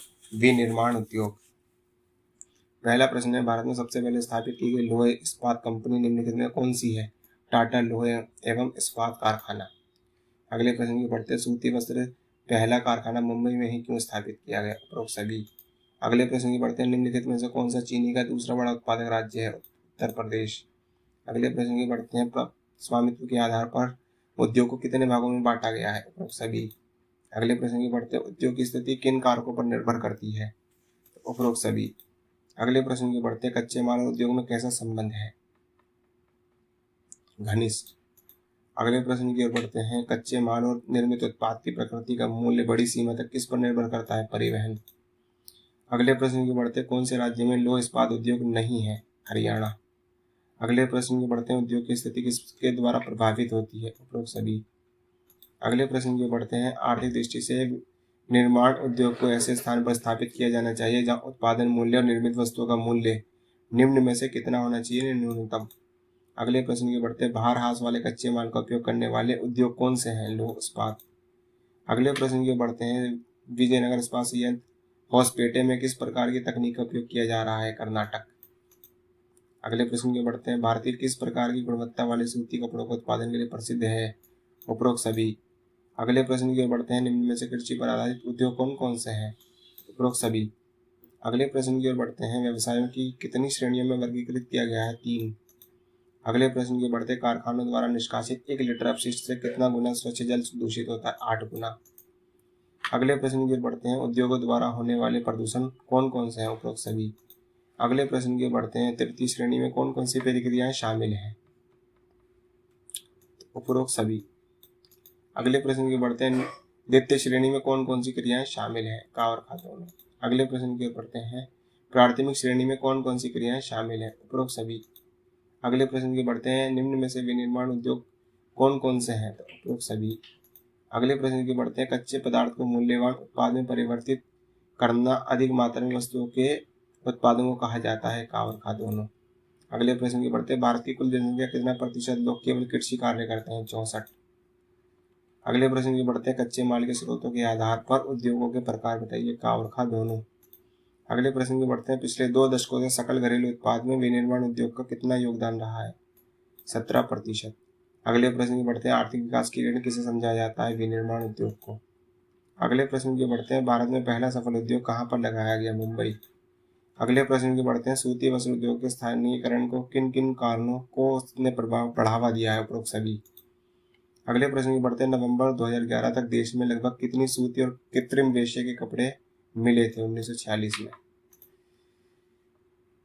अगले प्रश्न की बढ़ते हैं, पहली सफल सूती उद्योग मुंबई में कब लगाया गया? 1854 में। अगले प्रश्न की ओर बढ़ते हैं, भारत में बने सूती वस्त्र के आयातक देश कौन कौन से हैं? तो उपरोक्त सभी। अगले प्रश्न की बढ़ते हैं, सूती वस्त्र उद्योग के कारण किन उद्योगों की मांग बढ़ती है? का और खा दोनों। अगले प्रश्न की ओर बढ़ते हैं, पटसन उद्योग में भारत का निर्यातक देशों में कौन सा स्थान है? दूसरा। अगले प्रश्न की ओर बढ़ते हैं, भारत में पहला पटसन उद्योग कहाँ स्थापित किया गया? कलकत्ता के निकट रिश्रा में। अगले प्रश्न की ओर बढ़ते हैं, वर्ष 2010-11 में भारत में कितने पटसन उद्योग लगे हैं? 80। अगले प्रश्न की बढ़ते हैं, राष्ट्रीय पटसन नीति के क्या उद्देश्य थे? उपरोक्त सभी। अगले प्रश्न की ओर बढ़ते हैं, भारत में राष्ट्रीय पटसन नीति कब अपनाई गई? 2005 में। अगले प्रश्न की बढ़ते हैं, चीनी उद्योग की मुख्य चुनौतियां कौन कौन सी हैं? तो उपरोक्त सभी। अगले प्रश्न की बढ़ते हैं, महाराष्ट्र में चीनी उद्योग की मिलों की संख्या में वृद्धि के क्या कारण है? उपरोक्त सभी। अगले प्रश्न की बढ़ते हैं, कुल चीनी मिलों का कितना प्रतिशत भाग उत्तर प्रदेश और बिहार में होता है? 60%। अगले प्रश्न की ओर बढ़ते हैं, इस्पात की सबसे ज्यादा खपत किस देश में है? चीन में। अगले प्रश्न की बढ़ते हैं, इस्पात को कठोर बनाने के लिए किसकी आवश्यकता होती है? मैग्नीज। अगले प्रश्न की बढ़ते हैं, भारत में पहला सीमेंट उद्योग कहाँ लगाया गया? चेन्नई में। अगले प्रश्न की बढ़ते हैं, देश के एल्यूमिनियम प्रगलन संयंत्र किन किन राज्यों में स्थापित है? तो का और खा दोनों। अगले प्रश्न की बढ़ते हैं, एल्यूमिनियम का प्रयोग किसके विकल्प के रूप में बढ़ा है? उपरोक्त सभी। अगले प्रश्न की बढ़ते हैं, भारत की इलेक्ट्रॉनिक राजधानी कौन सी है? बेंगलुरु। अगले प्रश्न की ओर बढ़ते हैं, इलेक्ट्रॉनिक सामान के अन्य महत्वपूर्ण उत्पादक केंद्र कौन कौन से हैं? तो उपरोक्त सभी। तो दोस्तों बढ़ते हैं अपने अगले चैप्टर की ओर, राष्ट्रीय अर्थव्यवस्था की जीवन रेखाएं। पहला प्रश्न है, निम्न में से परिवहन के प्रकार कौन कौन से? तो उपरोक्त सभी। अगले प्रश्न की ओर बढ़ते हैं, जल परिवहन के कितने प्रकार हैं? 2। अगले प्रश्न की बढ़ते हैं, निम्न में से स्थल परिवहन का प्रकार कौन सा है? 1 और 2 दोनों। अगले प्रश्न की ओर बढ़ते हैं, वर्ष 2014-15 के अनुसार भारत में सड़क जाल कितने किलोमीटर फैला है? तो ये फैला है 64 लाख किलोमीटर। अगले प्रश्न की बढ़ते हैं, रेल परिवहन की अपेक्षा सड़क परिवहन की महत्वता के क्या कारण है? उपरोक्त सभी। अगले प्रश्न की बढ़ते हैं, भारत में सड़कों की सक्षमता के आधार पर कितने वर्गों में बांटा गया? 6। अगले प्रश्न की बढ़ते हैं, उत्तर दक्षिणी गलियारा किससे जोड़ता है? श्रीनगर को कन्याकुमारी से। अगले प्रश्न की बढ़ते हैं, सबसे लंबा राष्ट्रीय राजमार्ग कौन सा है? राष्ट्रीय राजमार्ग 7। अगले प्रश्न की बढ़ते हैं, राष्ट्रीय राजमार्ग 7 की लंबाई कितनी है? 2369 किलोमीटर। अगले प्रश्न की बढ़ते हैं, राज्यों की राजधानी को जिला मुख्यालय से जोड़ने वाली सड़क क्या कहलाती है? राज्य राजमार्ग। अगले प्रश्न की बढ़ते हैं, जिला मार्ग की व्यवस्था का उत्तरदायित्व किसका है? जिला परिषद। अगले प्रश्न की बढ़ते हैं, ग्रामीण क्षेत्रों तथा गाँव के शहरों को जोड़ने वाली सड़कें किस वर्ग में आती हैं? अन्य सड़कें। अगले प्रश्न की बढ़ते हैं, सीमा सड़क संगठन कब बनाया गया? 1960 में। अगले प्रश्न की बढ़ते हैं, पक्की सड़कें किसके द्वारा निर्मित की गई? उपरोक्त सभी। अगले प्रश्न की बढ़ते हैं, निम्न में से बारहमासी सड़कें कौन सी है? का और खा दोनों। अगले प्रश्न की बढ़ते हैं, रेल परिवहन किन किन कार्यों में सहायक है? तो उपरोक्त सभी। अगले प्रश्न की बढ़ते हैं, भारत में पहली रेलगाड़ी कब चलाई गई? 1853 में। अगले प्रश्न की ओर चलते हैं, मुंबई से थाने के बीच चलाई गई रेलगाड़ी की ने कितने किलोमीटर की दूरी तय की? 34 किलोमीटर। अगले प्रश्न की बढ़ते हैं, 31 मार्च 2016 तक भारतीय रेल परिवहन की मार्गीय लंबाई कितनी थी? 66,687 किलोमीटर। अगले प्रश्न की ओर बढ़ते हैं, रेलवे परिवहन के वितरण को प्रभावित करने वाले कारक कौन से हैं? उपरोक्त सभी। अगले प्रश्न की ओर बढ़ते हैं, इनमें से नया परिवहन का साधन कौन सा है? पाइपलाइन से। अगले प्रश्न की ओर बढ़ते हैं, देश में पाइपलाइन परिवहन के कितने प्रमुख साधन हैं? 1। अगले प्रश्न की ओर बढ़ते हैं, सबसे सस्ता परिवहन साधन कौन सा है? जल परिवहन। अगले प्रश्न की ओर बढ़ते हैं, निम्न में से कौन सा परिवहन साधन तेज व आरामदायक है? वायु परिवहन। अगले प्रश्न की ओर बढ़ते हैं, देश के प्रमुख संचार साधन कौन से हैं? उपरोक्त सभी। अगले प्रश्न की ओर बढ़ते हैं, भारत में विदेशी फिल्मों को प्रमाणित करने का अधिकार किसे है? केंद्रीय फिल्म प्रमाण बोर्ड। अगले प्रश्न की बढ़ते हैं, अंतर्राष्ट्रीय व्यापार किसके द्वारा हो सकता है? उपरोक्त सभी के द्वारा।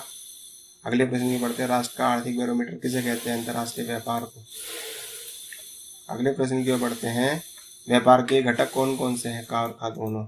अगले प्रश्न की ओर बढ़ते हैं, वर्ष 2014 की 2015 के दौरान भारत में विदेशी पर्यटक के आगमन में कितने प्रतिशत वृद्धि हुई? 4.5%। अगले प्रश्न की ओर बढ़ते हैं, विदेशी पर्यटक भारत के में किस लिए आते हैं? उपरोक्त सभी। बढ़ते हैं अपने अंतिम प्रश्न की ओर, भारत में पहली बार रेलगाड़ी कहाँ से कहाँ चलाई गई? मुंबई से ठाणे के मध्य। तो दोस्तों, ये थी हमारी एनसीईआरटी क्लास 10 की भूगोल की पुस्तक का एमसीक्यू रिव्यू। ऐसी ही और भी एनसीईआरटी एमसीक्यू सीरीज की लेटेस्ट वीडियो देखना चाहते हैं तो हमारे चैनल को लाइक करें, शेयर करें। अगर आप हमारे चैनल पर नए हैं तो चैनल को सब्सक्राइब करें, साथ ही बेल आइकन को भी प्रेस करें ताकि वीडियो की नोटिफिकेशन आपको मिलती रहे। अगर आप हमारे चैनल के टेलीग्राम ग्रुप और व्हाट्सएप चैनल से जुड़ना चाहते हैं तो उसका लिंक वीडियो के डिस्क्रिप्शन में दिया गया है। तब तक मिलते हैं अगली वीडियो में। धन्यवाद।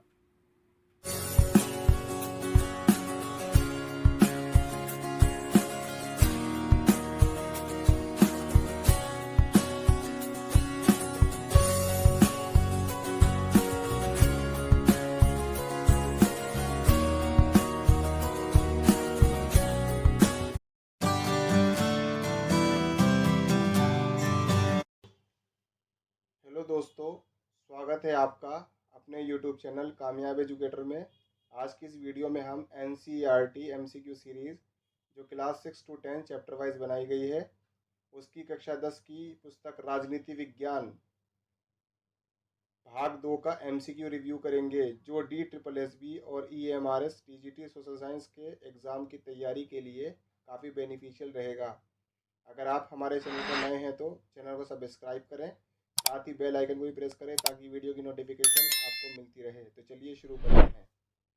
तो दोस्तों, ये है हमारी NCERT क्लास 10 की पॉलिटिकल साइंस की पुस्तक और उसका पहले चैप्टर का नाम है सत्ता की साझेदारी।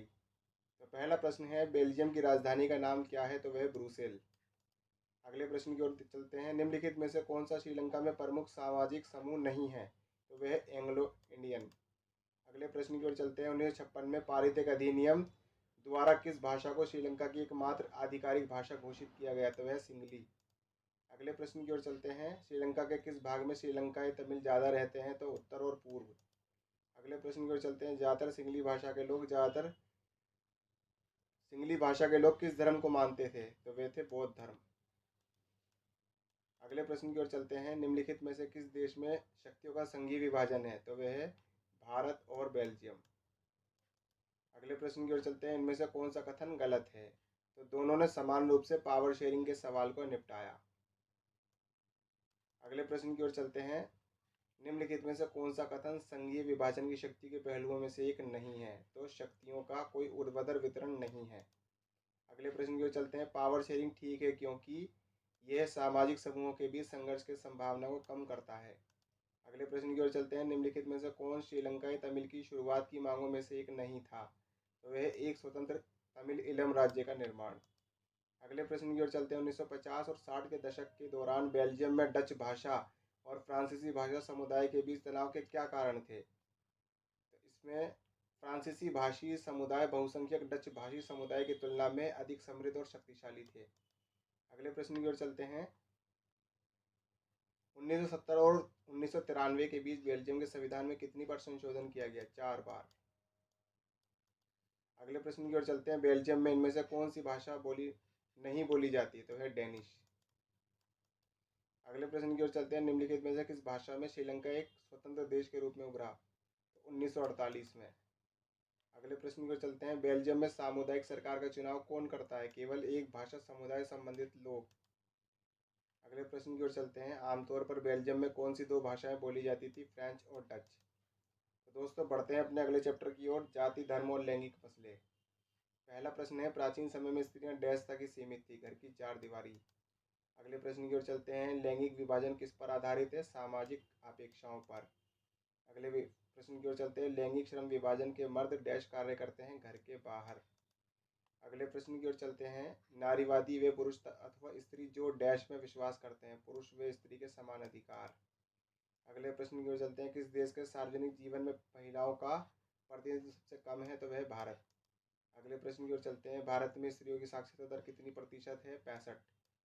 अगले प्रश्न की ओर चलते हैं। भारत में लिंग अनुपात 1000 मर्दों के पीछे डैश स्त्रियों की है? 940।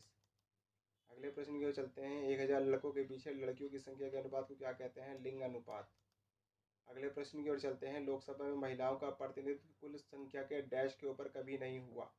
तो वह 10%।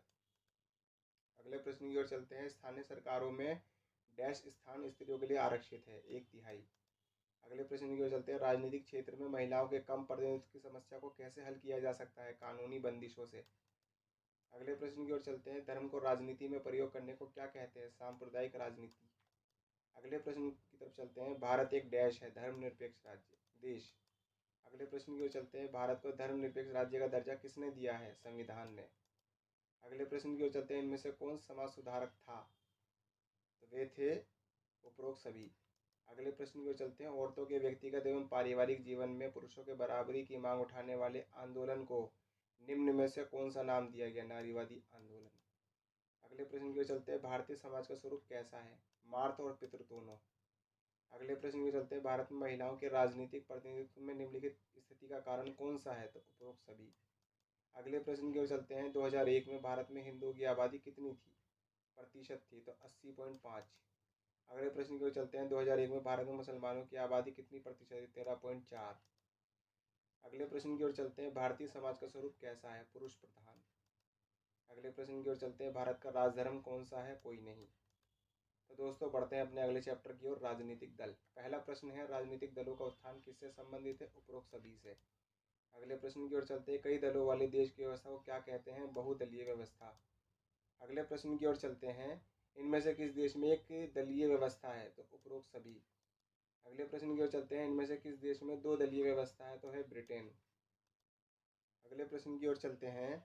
इनमें से कौन सी चुनौती राजनीतिक दल झेल रहा है? तो उपरोक्त सभी। अगले प्रश्न की ओर चलते हैं। एक दल को छोड़कर दूसरे दल में चले जाने को क्या कहते हैं? दल बदल। अगले प्रश्न की ओर चलते हैं। राजनीतिक दलों की क्या भूमिका होती है? तो उपरोक्त सभी। अगले प्रश्न की ओर चलते हैं। राजनीतिक दलों की सत्ता और लोकतांत्रिक राजनीति में किसकी तरफ से मोल तोल करने वाले माध्यम की चर्चा होती है? तो सामाजिक समूहों। अगले प्रश्न की ओर चलते हैं। दलों से क्या काम है? तो उपरोक्त सभी। अगले प्रश्न की ओर चलते हैं। ग्रामीण और कम पढ़े लिखे लोगों को किस बात का ज्ञान नहीं होता है? संविधान के स्वरूप का। अगले प्रश्न की ओर चलते हैं। सामाजिक और राजनीतिक विभाजनों के लिए कौन दोषी माने गए हैं? दलों। अगले प्रश्न की ओर चलते हैं। कितने साल पहले दुनिया के कुछ देश या गिनती के राजनीतिक दल थे? तो करीब 100 साल। अगले प्रश्न की ओर चलते हैं। लोकतांत्रिक देशों में राजनीतिक दल क्या हो गए हैं? सर्वव्यापी। अगले प्रश्न की ओर चलते हैं। जो चुनाव लड़ने और सरकार में राजनीतिक सत्ता हासिल करने के उद्देश्य से काम करते हैं उसे क्या कहते हैं? राजनीतिक दल। अगले प्रश्न की ओर चलते हैं। समाज के सामूहिक हित को ध्यान में रखकर राजनीतिक समूह क्या तैयार करते हैं? नीतियाँ और कार्यक्रम। अगले प्रश्न की ओर चलते हैं। सामूहिक हित कैसा विचार है? विवादास्पद। अगले प्रश्न की ओर चलते हैं। राजनीतिक दल का प्रमुख हिस्सा क्या है? उपरोक्त सभी। अगले प्रश्न की ओर चलते हैं। अमेरिका जैसे कुछ देशों में उम्मीदवार का चुनाव कौन करता है? दल के सदस्य और समर्थक। अगले प्रश्न की ओर चलते हैं। दल अलग अलग नीतियों और कार्यक्रमों को किसके सामने रखते हैं? मतदाताओं के सामने। अगले प्रश्न की ओर चलते हैं। सरकार किसकी राय के अनुरूप अपनी नीति तय करता है? तो शासक दल। अगले प्रश्न की ओर चलते हैं। पार्टियां देश के किस निर्माण में निर्णायक भूमिका निभाती है? कानून। अगले प्रश्न की ओर चलते हैं। कानूनों पर कैसी बहस होती है? औपचारिक। अगले प्रश्न की ओर चलते हैं। कानून को कौन पास करवाता है? विधायिका। अगले प्रश्न की ओर चलते हैं। नीतियों और बड़े फैसलों के मामले में निर्णय कौन लेता है? राजनेता। अगले प्रश्न की ओर चलते हैं। पार्टियां क्या चुनती है? नेताओं को। अगले प्रश्न की ओर चलते हैं। मंत्रियां क्या करते हैं? तो पार्टी के सिद्धांतों और कार्यक्रमों के अनुसार फैसले करते हैं। अगले प्रश्न की ओर चलते हैं। मंत्री सरकार को किस तरह की इच्छा से चलाते हैं? पार्टी की। अगले प्रश्न की ओर चलते हैं। विरोधी पक्ष क्या करता है? सरकार की गलत नीति और असफलताओं की आलोचना और अपनी अलग राय बनाना। अगले प्रश्न की ओर चलते हैं। विपक्षी दल किसके खिलाफ जनता को गोलबंद करते हैं? तो सरकार के। अगले प्रश्न की ओर चलते हैं। दल कहाँ पर महत्वपूर्ण भूमिका निभाते हैं? जनमत निर्माण। अगले प्रश्न की ओर चलते हैं। दल लोगों तक क्या पहुँचाते हैं? तो सरकार द्वारा चलाए जाने वाले कल्याणकारी कार्यक्रम और लोगों की समस्याओं का समाधान। अगले प्रश्न की ओर चलते हैं। एक साधारण नागरिक के लिए किसी सरकारी अधिकारी की तुलना में क्या करना आसान होता है? तो उपरोक्त सभी। अगले प्रश्न की ओर चलते हैं। यदि कोई दल लोगों की मांगों और ज़रूरतों पर ध्यान नहीं देता है तो क्या होता है? तो उपरोक्त सभी। अगले प्रश्न की ओर चलते हैं। अगर दल ना हो तो उम्मीदवार कैसे होंगे, स्वतंत्र या निर्दलीय? अगले प्रश्न की ओर चलते हैं। पंचायती चुनाव के अवसर पर पूरा गांव किस में बढ़ जाता है? खेमों में। अगले प्रश्न की ओर चलते हैं। हर खेमा सभी पदों के लिए अपने उम्मीदवार को क्या उतारता है? पैनल। अगले प्रश्न की ओर चलते हैं। भारत में चुनाव आयोग में नाम पंजीकृत कराने वाले दलों की संख्या कितनी है? 750 से ज़्यादा। अगले प्रश्न की ओर चलते हैं। उड़ीसा के संबलपुर से सांसद के लिए किशन जी को किस वर्ष चुना गया? 1962 में। अगले प्रश्न की ओर चलते हैं। उड़ीसा में जन आंदोलन करने वाली महिला के क्या नाम था? तो उपरोक्त सभी। अगले प्रश्न की ओर चलते हैं। किशन जी को देश भर की आंदोलनकारी जमातें क्या मानती थी? तो उपरोक्त सभी। अगले प्रश्न की ओर चलते हैं। बहुजन समाज पार्टी का किसके नेतृत्व में गठन हुआ? स्वर्गीय काशीराम। अगले प्रश्न चलते हैं। इस पार्टी का गठन किस वर्ष हुआ? 1984। अगले प्रश्न की ओर चलते हैं। इस पार्टी में कौन कौन शामिल होते थे? उपरोक्त सभी। अगले प्रश्न की ओर चलते हैं। ये पार्टी किसके विचारों और शिक्षाओं से प्रेरणा लेती है? तो उपरोक्त सभी। अगले प्रश्न की ओर चलते हैं। इस पार्टी का मुख्य आधार कहाँ है? तो उत्तर प्रदेश में। अगले प्रश्न की ओर चलते हैं। इस पार्टी ने उत्तर प्रदेश में कितनी बार सरकार बनाई है? 4 बार। अगले प्रश्न की चलते हैं। इस पार्टी को 2014 के लोकसभा चुनाव में कितने वोट मिले? 4%। अगले प्रश्न की ओर चलते हैं। कौन सी पार्टी को 2014 में एक भी सीट नहीं मिली? बहुजन समाज पार्टी। अगले प्रश्न की ओर चलते हैं। भारतीय जनता पार्टी का गठन किसने किया? श्यामा प्रसाद मुखर्जी। अगले प्रश्न की चलते हैं। भारतीय जनता पार्टी का गठन कब हुआ? 1980 में। अगले प्रश्न की ओर चलते हैं। भारतीय राष्ट्रवाद और राजनीति की अवधारणा का प्रमुख तत्व कौन सा है? सांस्कृतिक राष्ट्रवाद। अगले प्रश्न की ओर चलते हैं। 2014 में भारतीय जनता पार्टी ने कितने सीटें जीती? 282 सीटें। अगले प्रश्न की चलते हैं। भारतीय कम्युनिस्ट पार्टी का गठन कब हुआ? 1925 में। अगले प्रश्न चलते हैं। भारतीय कम्युनिस्ट पार्टी किसकी विरोधी है? अलगाववादी और सांप्रदायिक ताकत। अगले प्रश्न की चलते हैं। भारतीय कम्युनिस्ट पार्टी किसको बढ़ावा देती है? उपरोक्त सभी। अगले प्रश्न की चलते हैं। किस वर्ष भारतीय कम्युनिस्ट पार्टी का जनाधार सिकुड़ता चला गया? 1964 में। अगले प्रश्न की ओर चलते हैं। इंडियन नेशनल कांग्रेस का गठन कब हुआ था? 1885 में। अगले प्रश्न की ओर चलते हैं। नेशनलिस्ट कांग्रेस पार्टी कब बनी? 1999 में। अगले प्रश्न की ओर चलते हैं। बुर्लुस्कोनी कहाँ के प्रधानमंत्री थे? इटली के। अगले प्रश्न की चलते हैं। जॉर्ज बुश कहाँ के राष्ट्रपति थे? संयुक्त राज्य अमेरिका के। तो दोस्तों बढ़ते हैं अपने अगले चैप्टर की ओर, लोकतंत्र के परिणाम। पहला प्रश्न है। संसार में किस प्रकार की सरकार मौजूद है? उपरोक्त सभी। अगले प्रश्न के चलते जनता के शासन को क्या कहते हैं? लोकतंत्र। अगले प्रश्न के चलते उस प्रक्रिया को क्या कहते हैं जिसमें लोकतंत्र के निर्णय एक ही सही प्रक्रिया के अनुसार लिए जाते हैं? पारदर्शिता। अगले प्रश्न की ओर चलते हैं। लोकतंत्र में किस प्रकार का चुनाव होना चाहिए? तो उपरोक्त सभी। अगले प्रश्न की ओर चलते हैं। इनमें से कौन सा संसार के लिए ठीक है? तो लोकतंत्र है। अगले प्रश्न की ओर चलते हैं। लोकतंत्र में किस परिणाम की आशा की जाती है? उपरोक्त सभी। चलते हैं अपने अंतिम प्रश्न की ओर। लोकतंत्र अच्छा है क्योंकि ये गरीब नागरिक को सम्मान देता है, व्यक्ति का गौरव बढ़ाता है, निर्णय लेने की गुणवत्ता। उपरोक्त सभी। तो दोस्तों ये था हमारा NCERT क्लास 10th की पॉलिटिकल साइंस की पुस्तक का MCQ रिव्यू। ऐसी ही और भी NCERT MCQ सीरीज़ की लेटेस्ट वीडियो देखना चाहते हैं तो हमारे चैनल को लाइक करें, शेयर करें। अगर आप हमारे चैनल पर नए हैं तो चैनल को सब्सक्राइब करें, साथ ही बेल आइकन को भी प्रेस करें ताकि वीडियो की नोटिफिकेशन आपको मिलती रहे। अगर आप हमारे चैनल पे के टेलीग्राम ग्रुप और व्हाट्सएप चैनल से जुड़ना चाहते हैं तो उसका लिंक वीडियो के डिस्क्रिप्शन में दिया गया है। तो मिलते हैं अगली वीडियो में। धन्यवाद।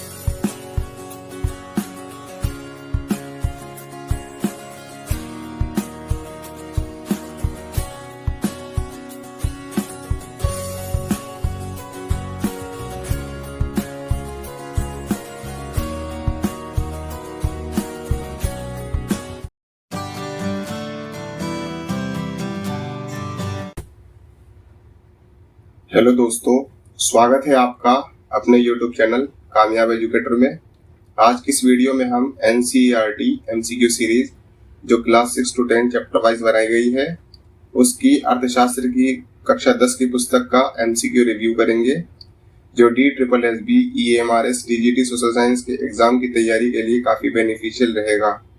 अगर आप हमारे चैनल पर नए हैं तो चैनल को सब्सक्राइब करें, साथ ही बेल आइकन को भी प्रेस करें ताकि वीडियो की नोटिफिकेशन आपको मिलती रहे। तो चलिए शुरू करते हैं। तो दोस्तों ये है हमारी क्लास 10 की अर्थशास्त्र की पुस्तक, जिसके पहले चैप्टर का नाम है विकास। तो पहला प्रश्न है, विश्व बैंक विश्व विकास रिपोर्ट 2006 के अनुसार देशों का वर्गीकरण करने में किस मापदंड का उपयोग करता है? तो प्रति व्यक्ति आय। अगले प्रश्न की ओर बढ़ते हैं, समृद्ध देशों की आय क्या होती है? तो $10,066। अगले प्रश्न की ओर चलते हैं, प्रत्येक व्यक्ति आय को क्या कहा जाता है? औसत आय। अगले प्रश्न की ओर चलते हैं, भारत में 2004 में प्रति व्यक्ति आय क्या थी? $620 में। अगले प्रश्न की ओर चलते हैं, इनमें से किस देश का मानव विकास सूचकांक भारत की तुलना में बेहतर है? श्रीलंका। अगले प्रश्न की ओर चलते हैं, निम्नलिखित में से किस राज्य की साक्षरता दर सबसे अधिक है? केरल। अगले प्रश्न की ओर चलते हैं, निम्न में से कौन सा देश निम्न आय वाला है? भारत। अगले प्रश्न की ओर चलते हैं, सतत विकास का इनमें से कौन सा उद्देश्य है? तो उपरोक्त सभी। अगले प्रश्न की ओर चलते हैं, इनमें से कौन सी वस्तु भौतिक नहीं है? सुरक्षा। अगले प्रश्न की चलते हैं, इनमें से कौन सा संसाधन नवीकरणीय संसाधन है? उपरोक्त सभी। अगले प्रश्न की चलते हैं, इनमें से कौन सा भावी पीढ़ी से संबंधित है? धारणीय विकास। अगले प्रश्न की ओर चलते हैं, इनमें से किस देश का स्थान विकास सूचकांक से सबसे नीचे है? नेपाल।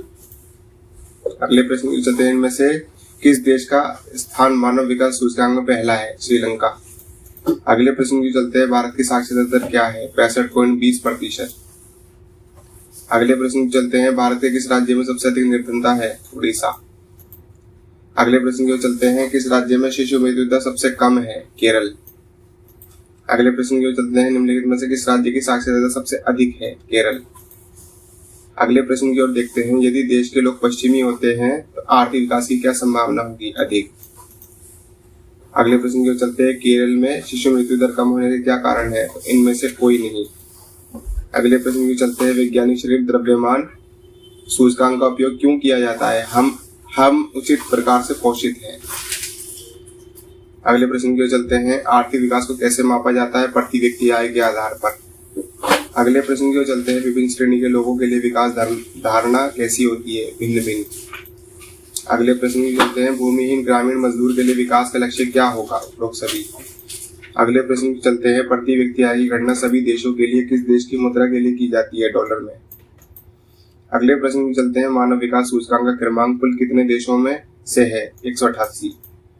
अगले प्रश्न की चलते हैं, वर्ष 2016 में भारत का मानव विकास सूचकांक का क्रमांक क्या है? तो 131। अगले प्रश्न की चलते हैं, नवीकरणीय साधन क्या होते हैं जिनकी पुनः प्राप्ति प्रकृति करती है? अगले प्रश्न की चलते हैं, नवीकरणीय साधन कौन से होते हैं? फसल और पौधे। तो दोस्तों बढ़ते हैं अपने अगले चैप्टर की ओर, भारतीय अर्थव्यवस्था के क्षेत्रक। पहला प्रश्न है, प्राकृतिक उत्पादों को विनिर्माण प्रणाली द्वारा अन्य रूपों में बदलना क्या कहलाता है? द्वितीय क्षेत्र। अगले प्रश्न की चलते हैं, इनमें से कौन सी गतिविधि द्वितीय क्षेत्र से संबंधित है? भवन निर्माण। अगले प्रश्न चलते हैं, भारत के किस क्षेत्र में छिपी हुई बेरोजगारी पाई जाती है? कृषि क्षेत्र। अगले प्रश्न की चलते हैं, औद्योगिक क्षेत्र क्या कहलाता है? द्वितीय क्षेत्र। अगले प्रश्न की चलते हैं, सेवा क्षेत्र क्या कहलाता है? तृतीय क्षेत्र। अगले प्रश्न की चलते हैं, किस क्षेत्र में रोजगार की दर सबसे अधिक होती है? प्राथमिक। अगले प्रश्न चलते हैं, इनमें से अंतिम उत्पाद क्या है? बिस्कुट। अगले प्रश्न चलते हैं, इनमें से मध्यवर्ती वस्तु क्या है? का और खा दोनों। अगले प्रश्न चलते हैं, राष्ट्रीय ग्रामीण रोजगार गारंटी अधिनियम कब लागू किया गया? 2005 में। अगले प्रश्न चलते हैं, रोजगार गारंटी अधिनियम में सरकार ने कितने दिनों का रोजगार देने की गारंटी दी है? 100 दिनों का। अगले प्रश्न चलते हैं, इनमें से कौन सा निजी क्षेत्र का उद्यम नहीं है? भारत संचार निगम लिमिटेड। अगले प्रश्न चलते हैं, निजी क्षेत्र की गतिविधियों का क्या उद्देश्य है? निजी लाभ कमाना। अगले प्रश्न चलते हैं, रोजगार की अवधि नियमित होती है क्या? संगठित क्षेत्र में। अगले प्रश्न चलते हैं, ग्रामीण क्षेत्र में संगठित क्षेत्र रचित क्या होता है? उपरोक्त सभी। अगले प्रश्न चलते हैं, अल्प बेरोजगार उस अवस्था में पाई जाती है जब लोग अपनी कार्य क्षमता से कार्य कर रहे होते हैं। अगले प्रश्न चलते हैं, पिछले 30 वर्षों में भारत में किस क्षेत्र का योगदान सबसे अधिक बढ़ा है? तृतीय क्षेत्र। अगले प्रश्न चलते हैं, निम्नलिखित में से कौन सी तृतीय क्षेत्र की क्रिया है? बैंक सेवा। अगले प्रश्न की चलते हैं, इनमें से कौन सा प्राकृतिक कारक है? उपरोक्त सभी। अगले प्रश्न चलते हैं, इनमें से कौन सी गतिविधि प्राथमिक क्षेत्र से संबंधित है? तो डेयरी। तो दोस्तों बढ़ते हैं अपने अगले चैप्टर की ओर, मुद्रा और साख। पहला प्रश्न है, मुद्रा का प्रचलन किस काल में शुरू हुआ? प्राचीन काल में। अगले प्रश्न चलते हैं, सबसे पहले किस धातु के सिक्कों का प्रचलन हुआ? सोने के, चांदी के सिक्के। अगले प्रश्न चलते हैं, सिक्कों और नोटों को किसके द्वारा अधिकृत किया जाता था? भारतीय रिजर्व बैंक। अगले प्रश्न चलते हैं, प्रारंभिक आहत सिक्के कितने वर्ष पुराने हैं? 2500 साल पुराने। अगले प्रश्न चलते हैं, अकबर काल में कौन से सिक्के प्रयोग होते थे? सोने के। अगले प्रश्न चलते हैं, आधुनिक भारत में कौन से सिक्कों का प्रयोग किया जाता है? Stainless steel. अगले प्रश्न चलते हैं, लोगों का धन कहाँ सुरक्षित रखा जाता है? बैंकों में। अगले प्रश्न चलते हैं, किस प्रकार की सहकारी समिति संभव है? किसानों द्वारा। अगले प्रश्न चलते हैं, मांग सुविधा क्या होती है? चेक सुविधा। अगले प्रश्न चलते हैं, बैंकों में कितना प्रतिशत पैसा नकद के रूप में बैंकों में रखा जाता है? 15%। अगले प्रश्न चलते हैं, ऋण देने के लिए कौन सी राशि का इस्तेमाल किया जाता है? जमा राशि। अगले प्रश्न चलते हैं, जमाकर्ता के क्या क्या फायदे होते हैं? कोई नहीं। अगले प्रश्न चलते हैं, ऋण की क्या भूमिका होती है? उपरोक्त सभी। अगले प्रश्न चलते हैं, साख की मुख्य मांग क्या होती है? फसल उगाने के लिए। अगले प्रश्न चलते हैं, किसानों को ऋण की आवश्यकता कब पड़ती है? बिजाई के समय। अगले प्रश्न चलते हैं, उधार की अदायगी किस पर निर्भर करती है? फसल की कमाई पर। अगले प्रश्न चलते हैं, कर्ज जाल किसे कहा जाता है? फसल बर्बाद होने पर। अगले प्रश्न चलते हैं, ऋण की कौन कौन सी शर्तें होती हैं? तो उपरोक्त सभी होती है। अगले प्रश्न चलते हैं, आवास ऋण क्या होता है? मकान खरीदने के लिए। अगले प्रश्न चलते हैं, प्राचीन काल में मुद्रा के स्थान पर किसका प्रयोग किया जाता है? वस्तु विनिमय। अगले प्रश्न चलते हैं, मुद्रा के रूप में सबसे पहले किसका प्रचलन शुरू हुआ? सिक्कों का। अगले प्रश्न चलते हैं, शुरुआती दौर में सिक्के किसके बने होते थे? सोने और चांदी के। अगले प्रश्न चलते हैं, महंगी धातु से बने सिक्कों का प्रचलन बंद होने लगा था? तो उपरोक्त सभी कारणों की वजह से। अगले प्रश्न चलते हैं, मुद्रा के लाभ बताओ? तो उपरोक्त सभी है। अगले प्रश्न चलते हैं, भारत में सिक्के और नोट किसके द्वारा जारी किए जाते थे? रिजर्व बैंक ऑफ इंडिया द्वारा। अगले प्रश्न चलते हैं, नकद का इस्तेमाल किए बिना सीधा भुगतान कैसे संभव है? तो उपरोक्त सभी के द्वारा। बैंक की आय किस प्रकार बढ़ती है? उपरोक्त सभी। कर्जदार से क्या अभिप्राय है? बैंकों से ऋण लेने वाले। अधिकतर किसान उधार कब लेते हैं? ऋतु के आरंभ में। अगले प्रश्न चलते हैं, बैंकों के अलावा ग्रामीण क्षेत्रों में सस्ते ऋण का अन्य स्रोत क्या है? सहकारी समितियां। तो दोस्तों, बढ़ते हैं अपने अगले चैप्टर की ओर, वैश्वीकरण और भारतीय अर्थव्यवस्था। पहला प्रश्न है, भारत के बाजारों में कितने दशक पहले वस्तुओं की विविधता नहीं मिलती थी? 2 दशक। अगले प्रश्न चलते हैं, कच्चे माल की आपूर्ति कहाँ से होती है? स्थानीय कंपनियों द्वारा। अगले प्रश्न चलते हैं, निवेश किसे कहते हैं? भूमि, भवन, मशीन और अन्य उपकरणों की खरीद में खर्च की गई मुद्रा को। अगले प्रश्न चलते हैं, बहुराष्ट्रीय कंपनी द्वारा किए गए निवेश को क्या कहते हैं? विदेशी निवेश। अगले प्रश्न चलते हैं, संयुक्त उत्पादन क्या है? बहुराष्ट्रीय कंपनियों का स्थानीय कंपनियों के साथ संयुक्त उत्पादन। अगले प्रश्न चलते हैं, बहुराष्ट्रीय कंपनियों के निवेश का आम रास्ता क्या है? स्थानीय कंपनियों को खरीदना और उत्पादन का प्रसार करना। अगले प्रश्न चलते हैं, फोर्ड मोटर्स कंपनी किस देश की है? अमेरिका की। अगले प्रश्न चलते हैं, फोर्ड्स मोटर कंपनी भारत में कब आई थी? 1995 में। अगले प्रश्न चलते हैं, वैश्वीकरण क्या है? तो उपरोक्त सभी। अगले प्रश्न चलते हैं, परिवहन प्रौद्योगिकी से क्या संभव हुआ है? उपरोक्त सभी। अगले प्रश्न चलते हैं, दूर संचार सेवाएं कौन सी हैं? तो उपरोक्त सभी। अगले प्रश्न चलते हैं, 20वीं शताब्दी के मध्य तक किन वस्तुओं का उत्पादन मुख्यतः प्रतिशत देश की सीमाओं के अंदर ही सीमित था? उपरोक्त सभी। अगले प्रश्न चलते हैं, भारत जैसे उपनिवेशों से कैसे पदार्थ निर्यात होते हैं? कच्चा माल और खाद्य पदार्थ। अगले प्रश्न चलते हैं, दूरस्थ देशों को जोड़ने का मुख्य जरिया क्या था? व्यापार। अगले प्रश्न चलते हैं, वह बहुराष्ट्रीय कंपनियां क्या है? एक से अधिक देशों में उत्पादन पर नियंत्रण अथवा स्वामित्व रखने वाली कंपनी। अगले प्रश्न चलते हैं, बहुराष्ट्रीय कंपनी कार्यालय कहाँ स्थापित करती है? जहां उन्हें सस्ता श्रम व अन्य संसाधन मिल सकते हैं। अगले प्रश्न चलते हैं, उत्पादन प्रक्रिया किस ढंग से संगठित हुई है? जटिल ढंग से। अगले प्रश्न चलते हैं, बहुराष्ट्रीय कंपनियों का भारत में क्या प्रभाव पड़ा? उपरोक्त सभी। अगले प्रश्न चलते हैं, इंटरनेट के क्या लाभ है? उपरोक्त सभी। अगले प्रश्न चलते हैं, बहुराष्ट्रीय कंपनियां ऐसी जगह अपने कार्यालय क्यों स्थापित करती है जहां उन्हें सस्ता श्रम और संसाधन मिलते हैं? तो कम लागत में कमी आती है और अधिक लाभ कमाने में फायदा होता है। अगले प्रश्न चलते हैं, औद्योगिक क्षेत्र को किस नाम से जाना जाता है? आर्थिक क्षेत्र। अगले प्रश्न चलते हैं, संयुक्त उत्पादन से स्थानीय कंपनियों को कौन से लाभ प्राप्त होते हैं? तो 1 और 2 दोनों। अगले प्रश्न चलते हैं, विदेशी व्यापार का बुनियादी कार्य क्या है? तो उपरोक्त सभी। अगले प्रश्न चलते हैं, विदेशी व्यापार का विभिन्न देशों के बाजारों को जोड़ने में सहायक है। वस्तुओं के आवागमन, वस्तुओं के विकल्प बढ़ जाते हैं और दो देशों के उत्पादन आपस में प्रतिस्पर्धा कर सकते हैं। तो 1 और 2 दोनों। अगले प्रश्न चलते हैं, विश्व व्यापार संगठन के कितने देश सदस्य हैं? 165 देश। अगले प्रश्न चलते हैं, आर्थिक क्षेत्र में कौन सी सुविधाएं उपलब्ध होनी चाहिए? उपरोक्त सभी। अगले प्रश्न चलते हैं, श्रम कानूनों में किस प्रकार का बदलाव लाने की अनुमति दी गई है? लचीलापन। अगले प्रश्न चलते हैं, बहुराष्ट्रीय कंपनियां कौन कौन सी हैं? तो उपरोक्त सभी। WTO से क्या अभिप्राय है? विश्व व्यापार संगठन। अगले प्रश्न चलते हैं, बहुराष्ट्रीय कंपनियां कितने प्रतिशत बचत कर सकती है? 50 से 60%। तो दोस्तों बढ़ते हैं अपने अगले चैप्टर की ओर, उपभोक्ता अधिकार। उपभोक्ता अधिकार क्या है? अपने अधिकार प्राप्त करना। अगले प्रश्न की ओर चलते हैं, उपभोक्ता आंदोलन से क्या अभिप्राय है? तो उपरोक्त सभी। अगले प्रश्न चलते हैं, बाजार में उपभोक्ता की भागीदारी क्या है? उत्पादक और उपभोक्ता। अगले प्रश्न की चलते हैं, उपभोक्ता को किन परिस्थितियों को झेलना पड़ता है? तो उपरोक्त सभी। अगले प्रश्न चलते हैं, बाजार में शोषण किन रूप में होता है? तो उपरोक्त सभी में होता है। अगले प्रश्न चलते हैं, उपभोक्ता आंदोलन का आरंभ किस कारण होता है? शोषण के कारण। अगले प्रश्न चलते हैं, उपभोक्ता आंदोलन सामाजिक बल के रूप में किस प्रकार का सहायक हुआ? हितों की रक्षा के लिए। अगले प्रश्न चलते हैं, उपभोक्ता आंदोलन का उदय कब हुआ? 1960 में। अगले प्रश्न चलते हैं, उपभोक्ता किस नाम से जाना जाता है? संरक्षण परिषद के नाम से। अगले प्रश्न चलते हैं, स्वयंसेवी संगठन से क्या अभिप्राय है? जागरूकता पैदा करना। अगले प्रश्न चलते हैं, जागरूक उपभोक्ता बनने के लिए किन किन बातों की आवश्यकता होती है? तो उपरोक्त सभी। अगले प्रश्न चलते हैं, ISI और एगमार्क से क्या अभिप्राय है? तो ये शब्द चिन्ह है और प्रमाणक चिन्ह है। 1 और 2 दोनों। अगले प्रश्न चलते हैं, उपभोक्ता दिवस कब मनाया जाता है? 24 दिसंबर। अगले प्रश्न चलते हैं, उपभोक्ता संरक्षण अधिनियम कब लागू हुआ था? 1976। अगले प्रश्न चलते हैं, हमारे देश में कितने उपभोक्ता संगठन है? 700 से अधिक। अगले प्रश्न चलते हैं, उपभोक्ता निवारण प्रक्रिया से क्या अभिप्राय है? जटिल व खर्चीली।